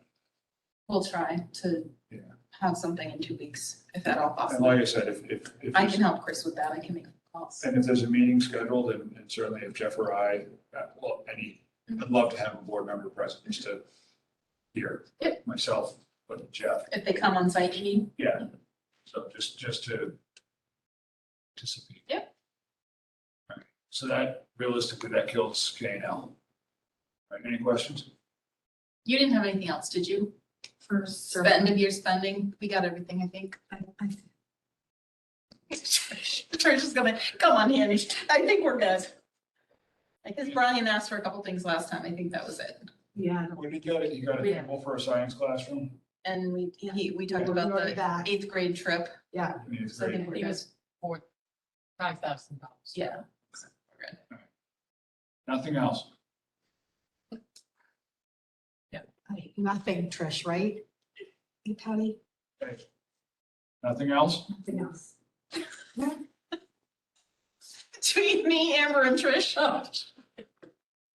I can't. shaking. No spending, we're done. I know one heel's clicking at me, so. Clicking heels down the hall when people know who's Clearly. coming. And Clearly, it's trouble. Principal Whitney had something else she wanted to benefit our students, but Stop. for the benefit of our kids, Principal Whitney. We do not deprive the children. She had something Ever. new and innovative, and exciting. Want me to stop? Yeah. That'd be great. All right, Patty, the general assurance. General Assurances assurances. for participation in federal programs, Yes. something. So it needs to be on the agenda. Trish needs to note it in the minutes every year. The Department of Education changed the general assurances a few years ago now. It used to be something that I signed off on saying, yes, we accept federal funding, and by accepting federal funding, we promise to follow 10 pages of laws and rules. You know, basically, we follow all of the federal requirements that are placed upon us, and I would have to sign off that, yes, we do that. The Department of Ed a few years ago added a board signature and board initials on every single page, and it's required that I bring that to your attention, that those rules and laws exist, and that we are signing off that we will follow them because we are accepting federal funds. So that has to be noted on the form that it was discussed at a board meeting. So this is the board meeting that I'm bringing it up to your attention, and Zach signed and initialed all pages, missed one, so before I forget, this one, and I may have put my initials twice in that. So I need to initial. And if there's any questions about that, it's a very dense document full of all of the laws that we need to complete. Initial. Yeah, this is the peanut gallery again. So this is one of those things where, because we receive federal funds, we have to deliver on certain programs that the state or the federal government requires. And if we decide, yeah, go ahead. No, I was just gonna say, it's things like, discrimination, and it's just every law and rule under the sun that you can imagine. It's a very thick document. It's all things that we do, but we need to sign off, We need to acknowledge that we. acknowledge that we do. Yeah.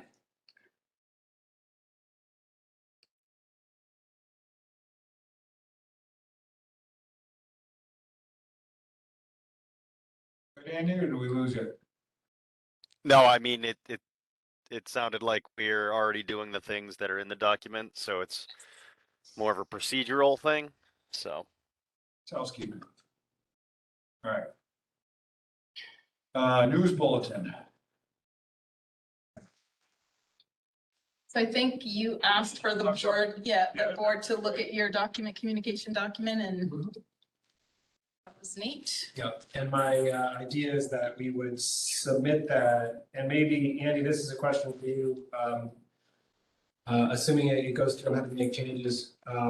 We just send that to the town, and somebody at the town posts it on their website, and then an email goes out that says, hey, there's an update to the website. Is that how that works, Andy? Yeah, so Kristen, myself, and I think Trish have access to the school's page on the town website. Assuming someone is subscribed to the page, they'll get a notification anytime we post something or update the site. So they should theoretically receive that information. It's actually Brooke Petroselli. You said Well, Trish. thank you. Brooke. Trish wants nothing to do with that. She's shaking her head. Sign her up.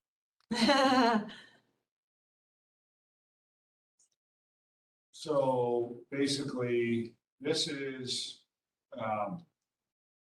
Nate, you're just looking for the board to approve. Yeah, or any edits or anything you want me to, is there anything that I, as faithfully as I could, go back 20 years of history? Well, I saw 1988, so you actually went back a little bit further, Mr. Oxnard. I believe you kicked that article off in its 30s. I'm fine with it. Anybody else have any edits or changes? Andy, Gigi, good? Good. All right. I would keep those figures in there, and I'll just call it as the news update or the Deerfield School District news update or something. Informational. Okay. I think I had one question in there. What's our current enrollment? I think I said 525. Is that close enough? As far as we know, Yeah, close. 525 is close enough. Is that, what do you, I can whip up a number real quick for you if you want me. if it pops up before the end meeting. I think that was the only updated number that I would look for. Everything else, I just took off the survey and took. Great, then I would send it to Brooke, as I always said, or I would say, or Andy, you would post it. Who would post it? Do you want to post it, Andy, if Nate sends it to you? I can certainly try. All right, I'll send it to you, Andy, once I'll make those two changes. All right, and then we added, flags. Flags. Flags. I had one more item on the news bulletin. Yep. Does it also make sense that if we're going to publish it to the town site, does it also make sense to submit it to the forum as, I think it's an opinion piece, I think is how we would get it published? Yeah, when they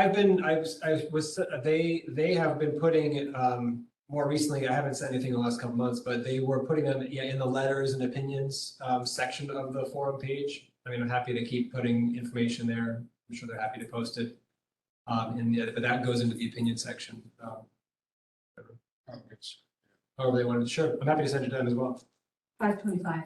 525. Ooh, very Cool. good. Look at that. All Yeah, right, Andy, I'll send that to the forum as well. all right, flags. So I received a message from Mrs. Withy last night that flags were on our driveway or were put up in our driveway and none of us could figure out how or why. I think Mrs. Withy found out that the town was putting up some flags and then they asked someone to do it, but did you find anything else about how it ended up on our driveway? First, Kufos was in touch with Matt Fisher, and I think we believe East Coast Signals might have put them up. Chris was playing phone tag with Matt because we reached out to Chris and said those have to be taken. It's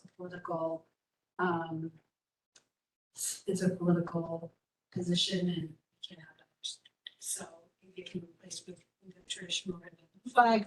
And I did have some staff members come and express their concern with those. So It seems that the message should also be though that we shouldn't have a bunch of flags mounted on our property without nobody knew. being consulted with. So they just appeared overnight. And I don't believe that it's the first year I've noticed. I've always noticed the ones on the main road and that where those are, It's those not are, our service. that's right. But I've never noticed them down our driveway until, and actually, I didn't even.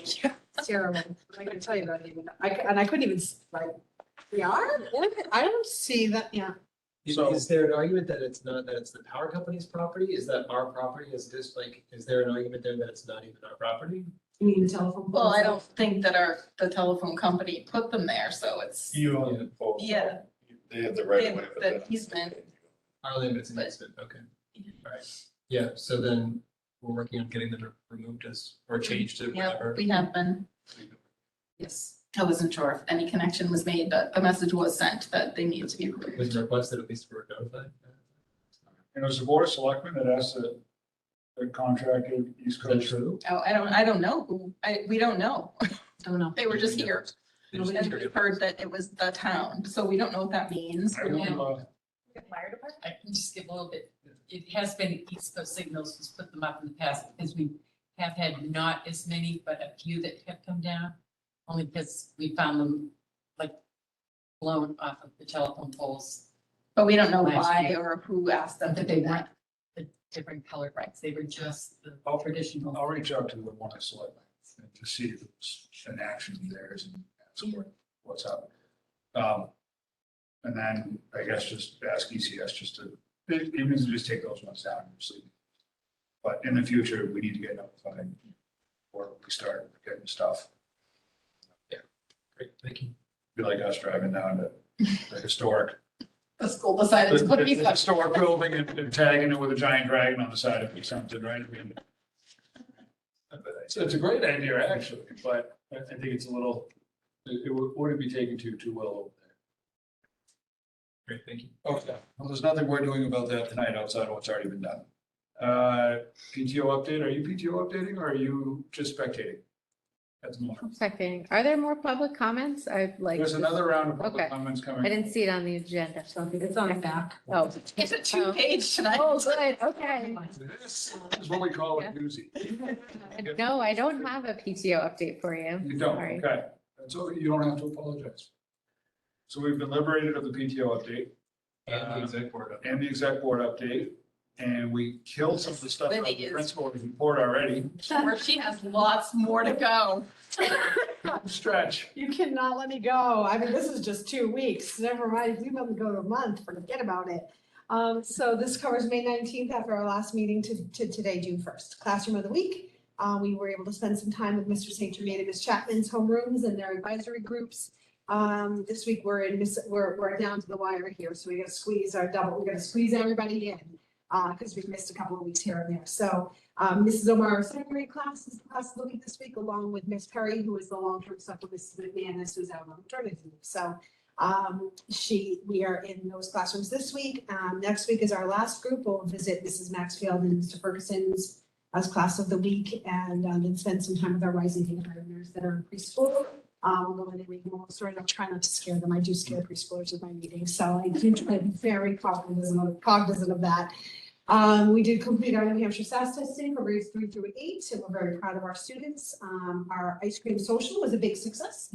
Way to go, school board. That was a lot of fun. Thank you to all the families and the community members that came out to enjoy some time together. As many of you know, our spring concerts were wonderful. On Tuesday, the 24th, our first through fourth graders went. We had our first and second grade sing and do their thing, and then they moved out and our third and fourth graders came in. If you missed the recorder concert, I can play that for you the next time. The interest, let me know. But Mr. Quinn and Mr. Trong did a wonderful job preparing our kids, and it was kind of a quick thing because it was like we decided early spring, yeah, let's do it. And so we really appreciate all their hard work, and to all the students who participated and the families that came to support. Our baseball and softball games have had a rough go. We've had lots of rain outs and trying to reschedule, and other teams going on field trips and losing parts of their team. And our track meets have suffered that as well. But yesterday, our 5th and 6th grade qualifying students participated in the junior championship at Frontline Middle School. And our 7th and 8th grade qualifiers will participate in the league championship on Friday, I believe in Dover. And then the state meet next Tuesday on the 7th of June.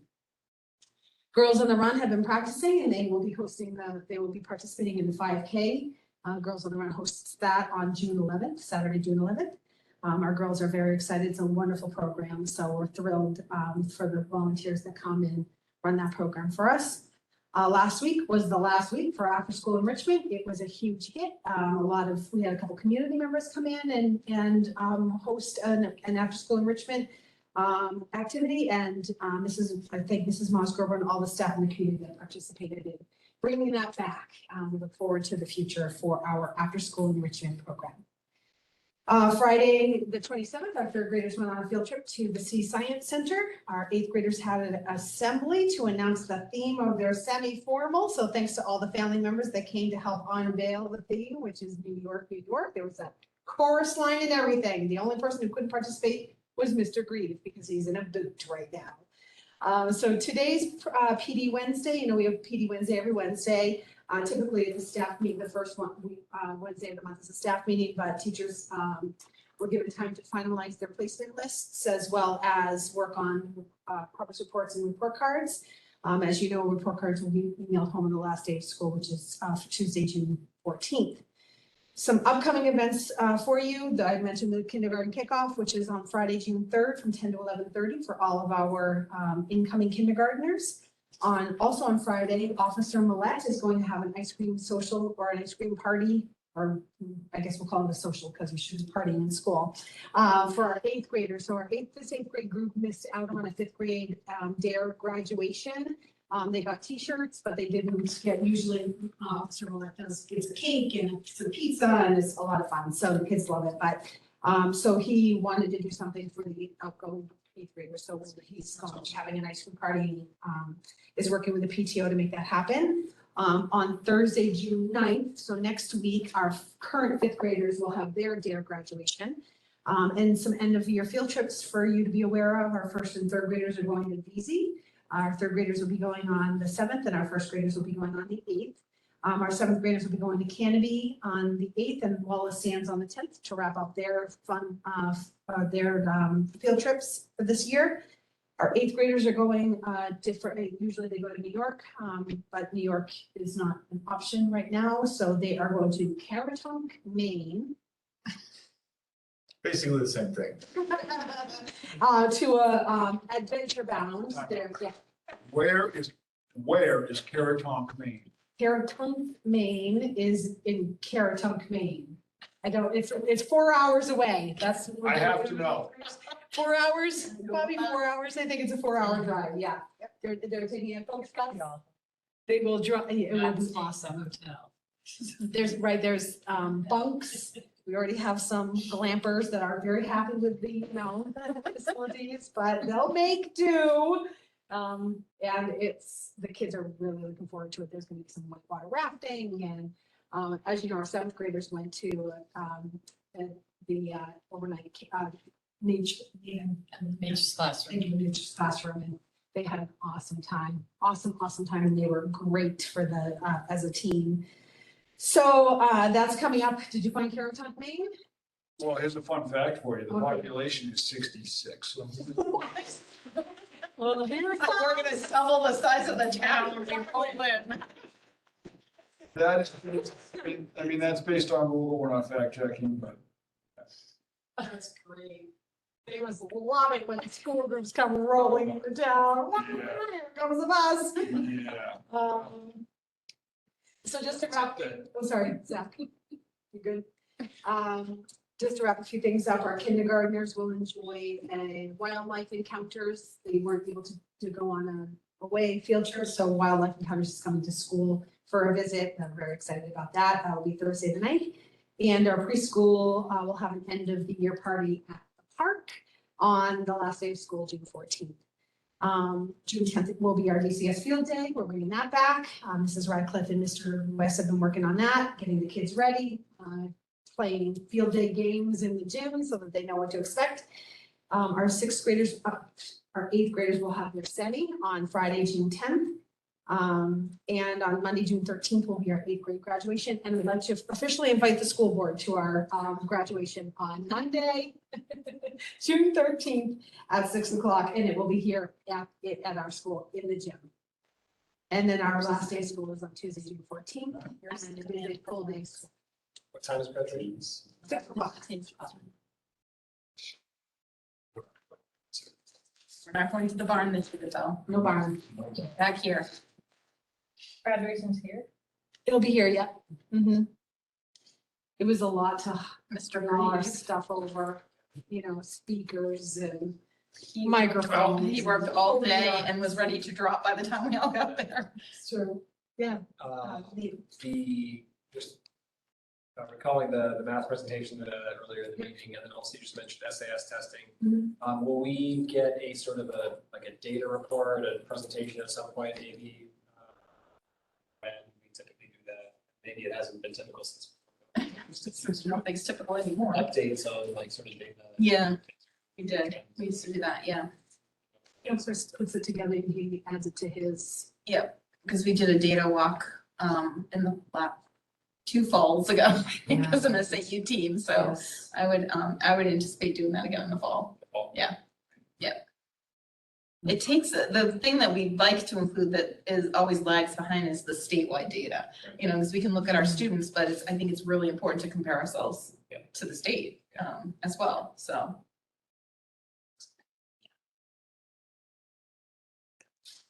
Is there questions for Principal Liddy? Thank you, Principal Liddy. You're welcome. Is there a CRB, do we have a CRB update or do we satisfy the CRB portion with the curriculum? I think Gigi's shaking her head no. I think the last meeting we had, we just had the math dates, the math curriculum. All right, there is nothing on the building expansion side, and then on the high school options side. I mean, I can quickly speak to it just to provide some clarification again, so. We had a subcommittee a little over a year ago now With community involvement. with a large number of community involvement. Do a lot of research, survey the community, look at a bunch of information and data. They came back and reported to the board, made a recommendation to the board, and since that time, the board has been in negotiations and options and figuring out what path forward is going to be. So, Or at least what our proposed. what our proposed path forward is going to be to the community. So, when that process is complete, it'll be presented to the community. And then it will be approved by the state.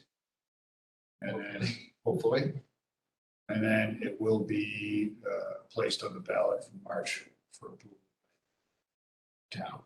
So I understand that there is a desire for more information, but while the board is in discussions, we can't say anything until that process is run full circle.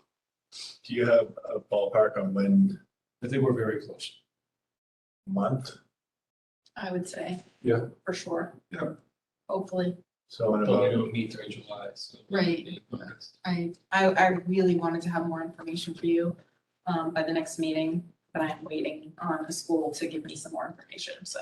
so August, the town could expect to hear something from us on it. I'd say that should be about the right time frame. I don't want to pin anything down because something could occur. Yeah. That we need to sit back down and get everybody back together again to discuss. Yep. But as a soft landmark. I think we're fairly close to a solution. But that's not done yet. Does that capture it pretty fully, Nate? Yes.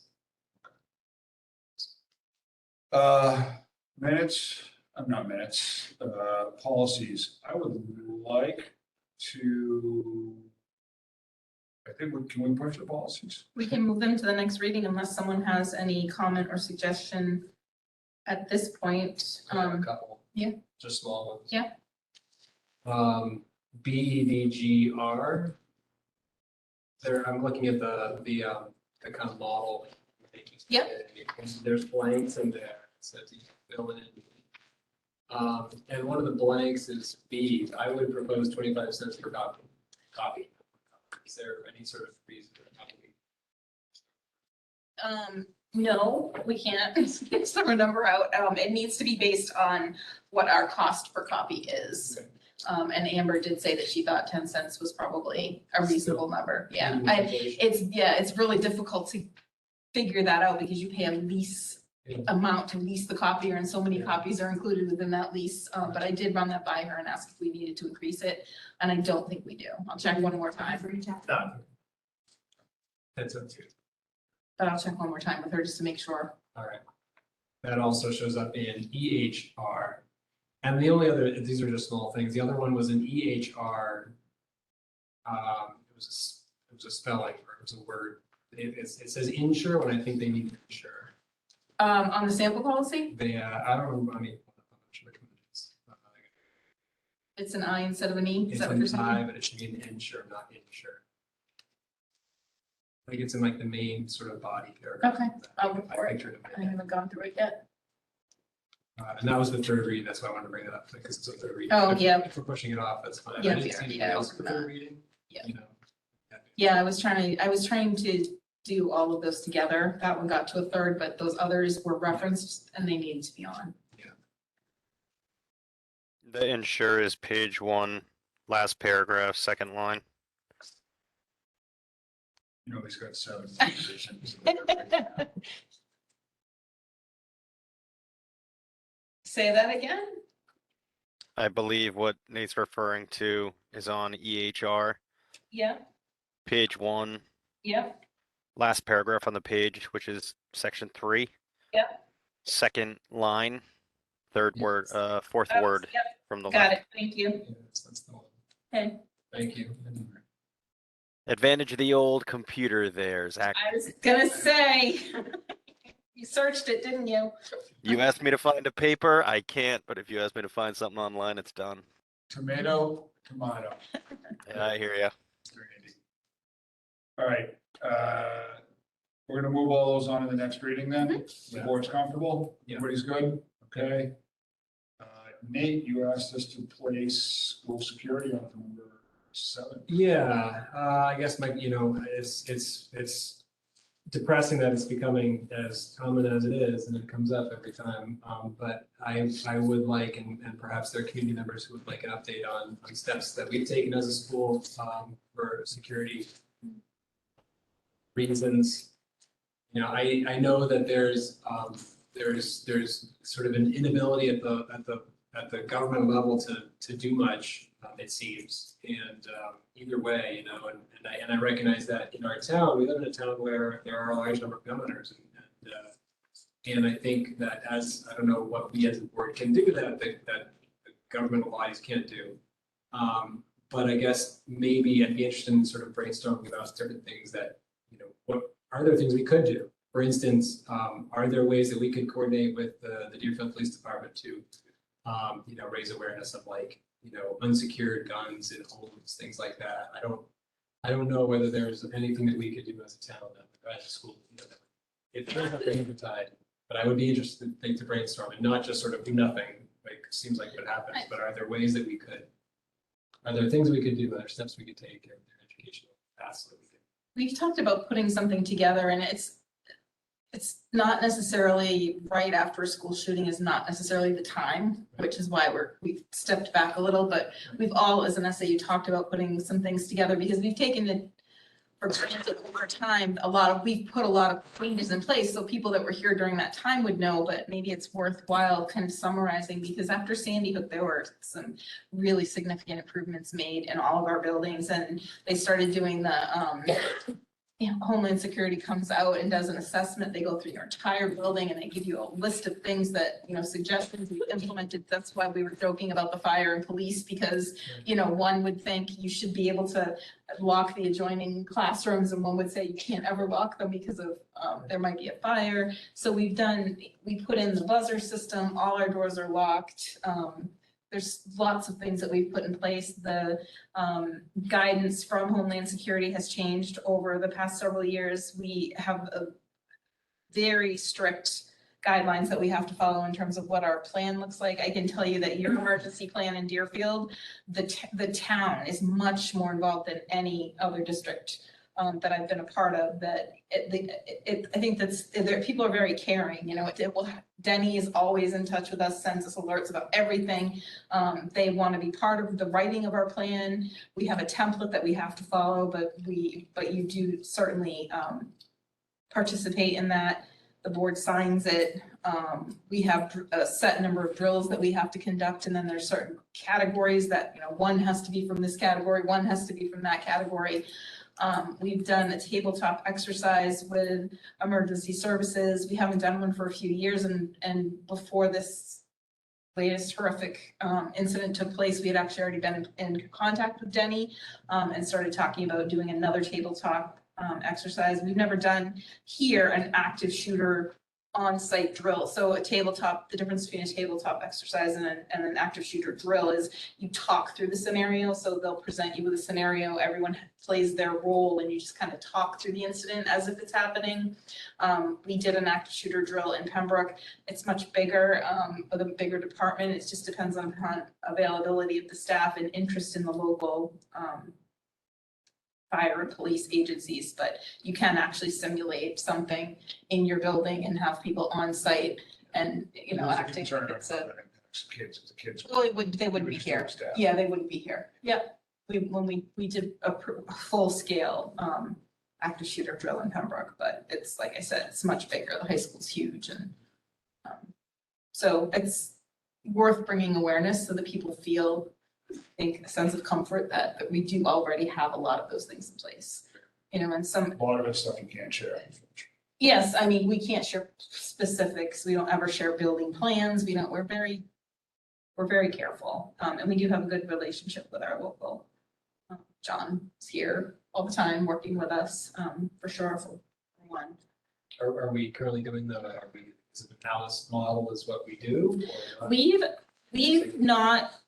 We've chosen not to adopt one model. I think we have had people go to the Alice training, and I think that the biggest change with a threat that Alice brought was, I don't want to say fighting back, but it is almost fighting back. So the training was always lock down, hide, get into a corner, get as far as, you know, barricade. And now the thought is, we have so many ways to communicate. If you were at this end of the building on the bottom floor and you knew something was happening at this end of the building on the top floor, there's no reason that you can't get those kids out and run into the woods, wherever you gotta go, get out. It's not like hunker down and wait for trouble to come to you. So that was kind of the biggest mind shift, I think, with the Alice training, but we've never really taken one approach. This summer, we already had scheduled June 23rd, a threat assessment training. It's a free training if you have 25 members. Our whole SAU is getting together, principals, all the administrators, some guidance counselors to work through that. It's a full day. So there's always lots of stuff going on. It's just, we don't always talk about it, and it's probably worthwhile to try to put something together to share with people, the community.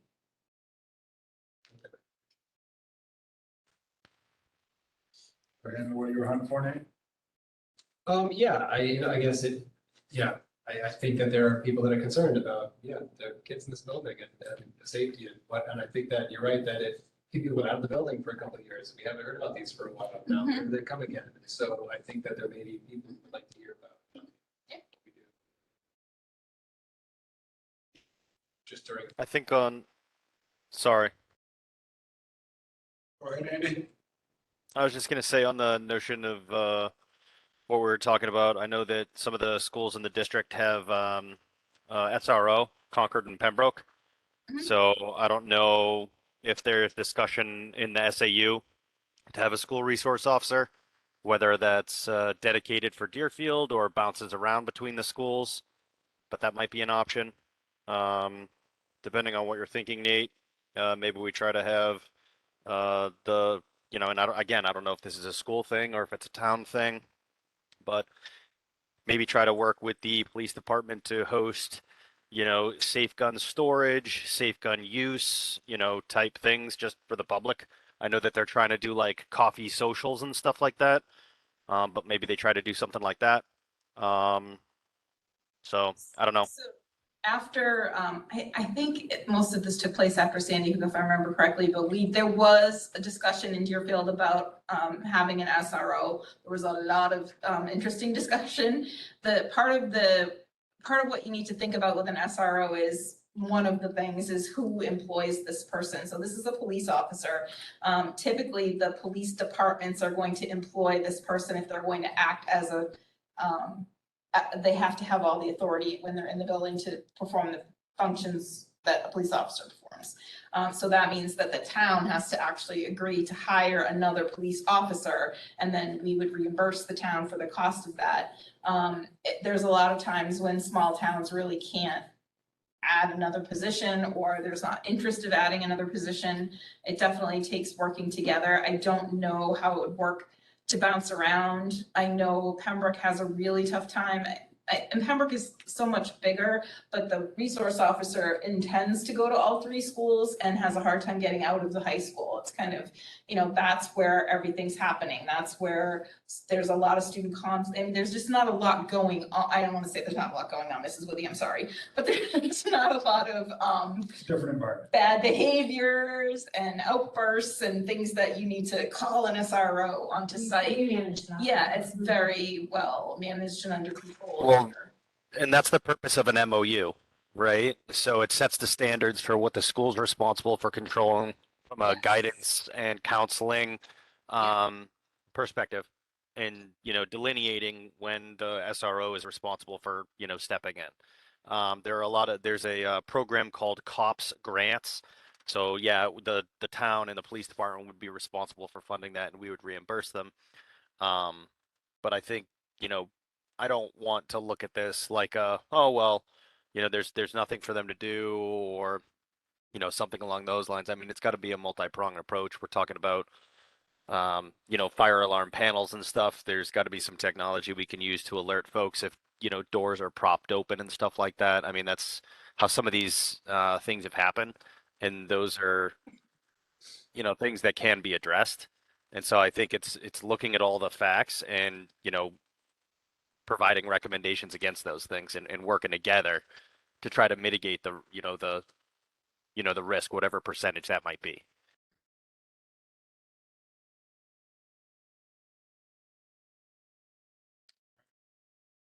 Else on this, guys?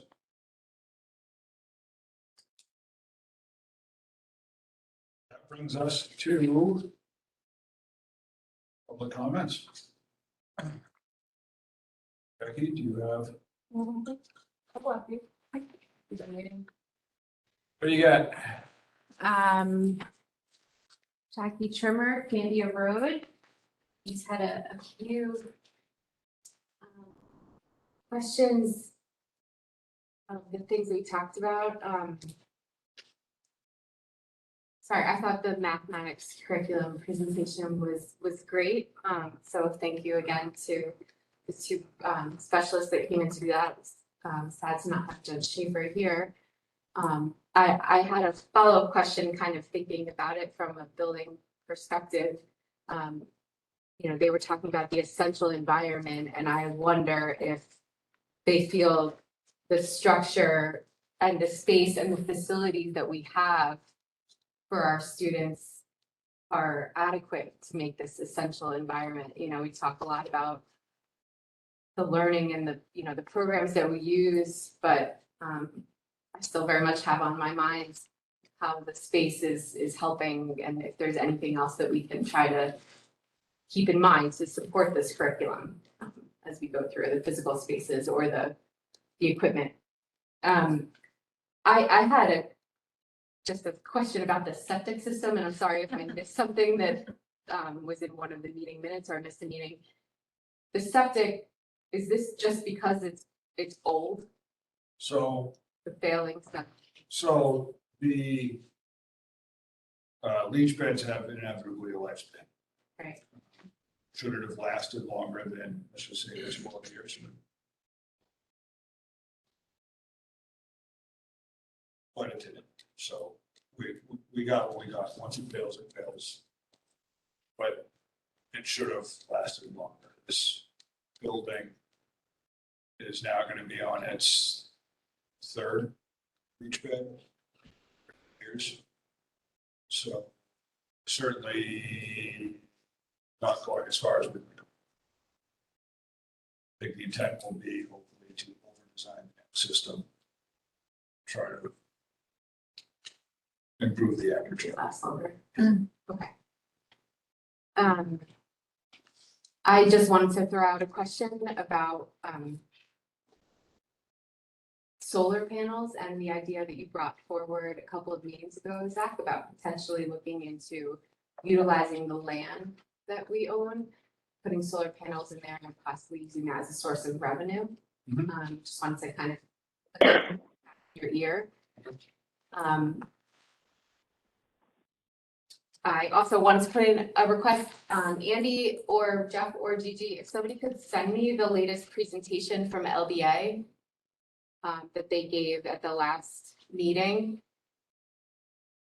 Just wondering if somebody could send it to me. Yep. Thank you.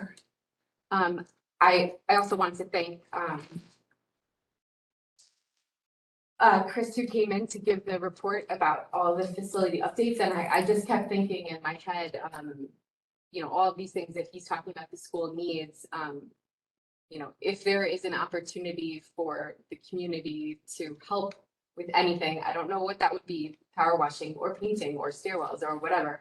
I think we created a lot of energy in the town, positive or negative, but we raised awareness intentionally so about the issues that we have in the school, right? And I think a lot of people, although they were opposed to the plan, still felt like they wanted to do something. And so I just think if there is any opportunity for the community to help in a way that can improve our school, I really think that there are people who are willing, and it would help really strengthen community. And along those lines, I was thinking even about what you were saying, Zach, with you know, multicultural affairs and DEI, and how can we, you know, make this a part of our school, whereas we are a community, right? And the students, I don't, you know, I didn't see the email or anything and about who reached out, but I wonder if there's a way that we could encourage our community to bring their own experiences or share those cultures, or, you know, celebrate their diversity by coming to the school and really emphasizing that we are a community school. And even with world language, is there anybody in our community who want to come and do like these little workshops about world language? Just thoughts there. I also did just want, sorry, last thing, just want to kind of throw out there that I still feel like there's something missing with the communication about what's happening kind of in the school board meetings, you know, with all of the things we do. And I think it's awesome that we're going to be publishing these things to the town website, but I wonder if maybe, you know, over the summer, whenever it has time, right? Brooke could maybe look at the structure of the web page on the school and to see how we could prove user experience there, maybe reorganize a little bit to make that information a little more accessible.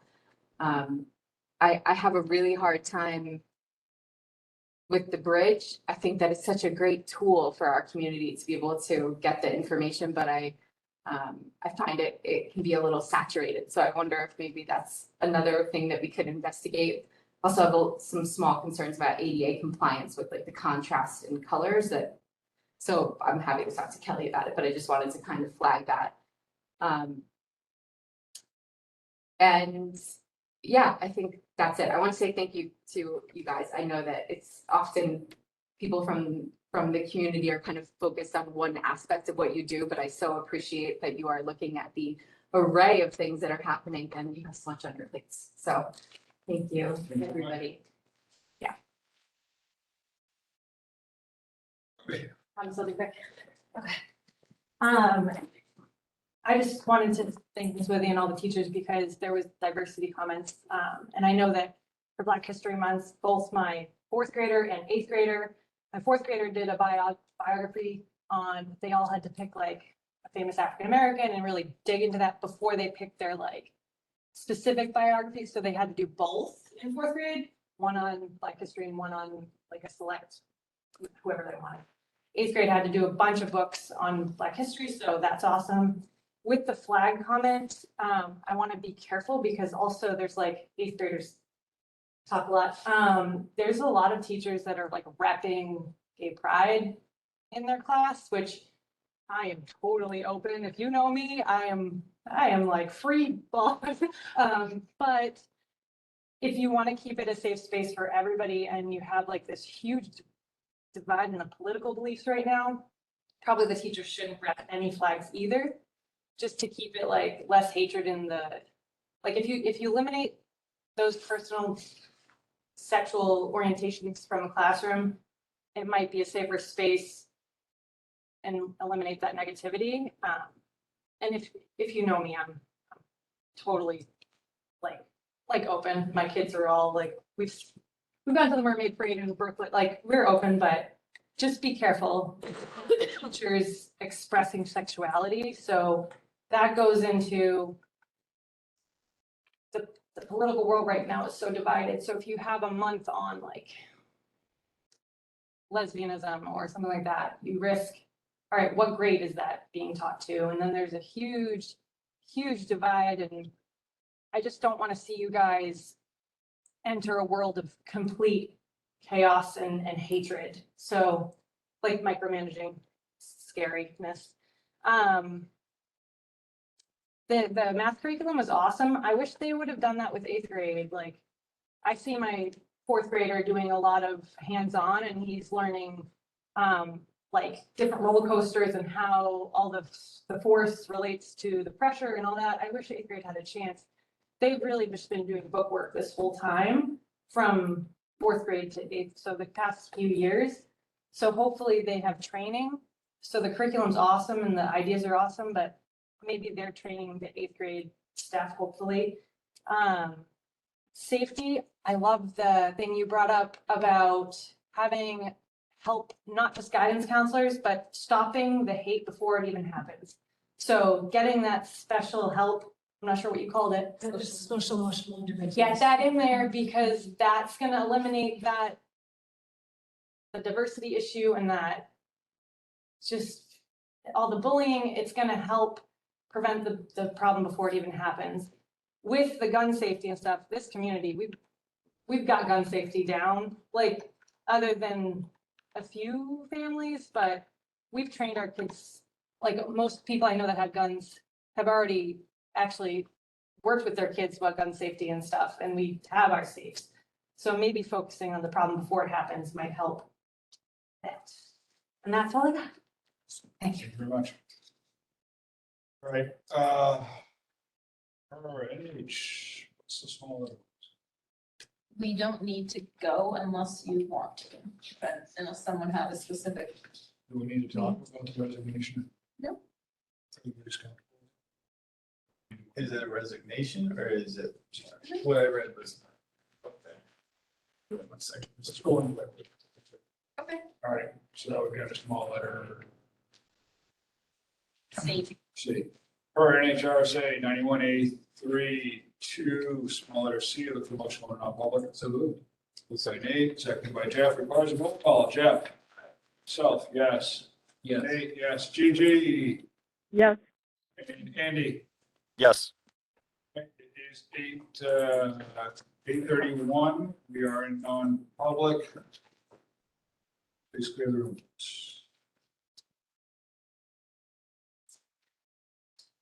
Jeff, do you have? Yeah. Okay, I want to make sure we were looking at the same thing. I guess, my question is just, That we're spending. I got you, Trish. Charles, Thank you, Danny. No, coming out of non-public and making motions to spend. Are we not for public yet? It's just a question of if it was a resignation. Good night. Good night. Thank you. I know, but if you chose to go in non-public, you can't talk with the public. Hold on, it's still recording. I just need to. Oops. The eye in the sky. All right, so I have moved Old J to Lobby, Still recording. lobby, and then pause the recording, and I paused the recording. and then Continue. there we go. All right, it's 8:45. We've come out of non-public. Look for a motion to approve the staff request upon finding a suitable. so moved. Second. Motion by Nate, seconded by Jeff. Roll call. Jeff? Yes. Myself, yes. Nate? Gigi? Yes. And Andy? Yes. Right, next item is, look for a motion to adjourn. So moved. Second. Gigi, need a roll call that? Yes. Yes. Yes. Myself? Yes. Yes. Yes. Gigi, yes, and Andy was yes. Yes. Okay, thank you very much, everybody. Have a good night. Thank you. Thank you. Thanks. Thanks for joining us remotely, guys. See you Thank next you. time. Thanks for doing that.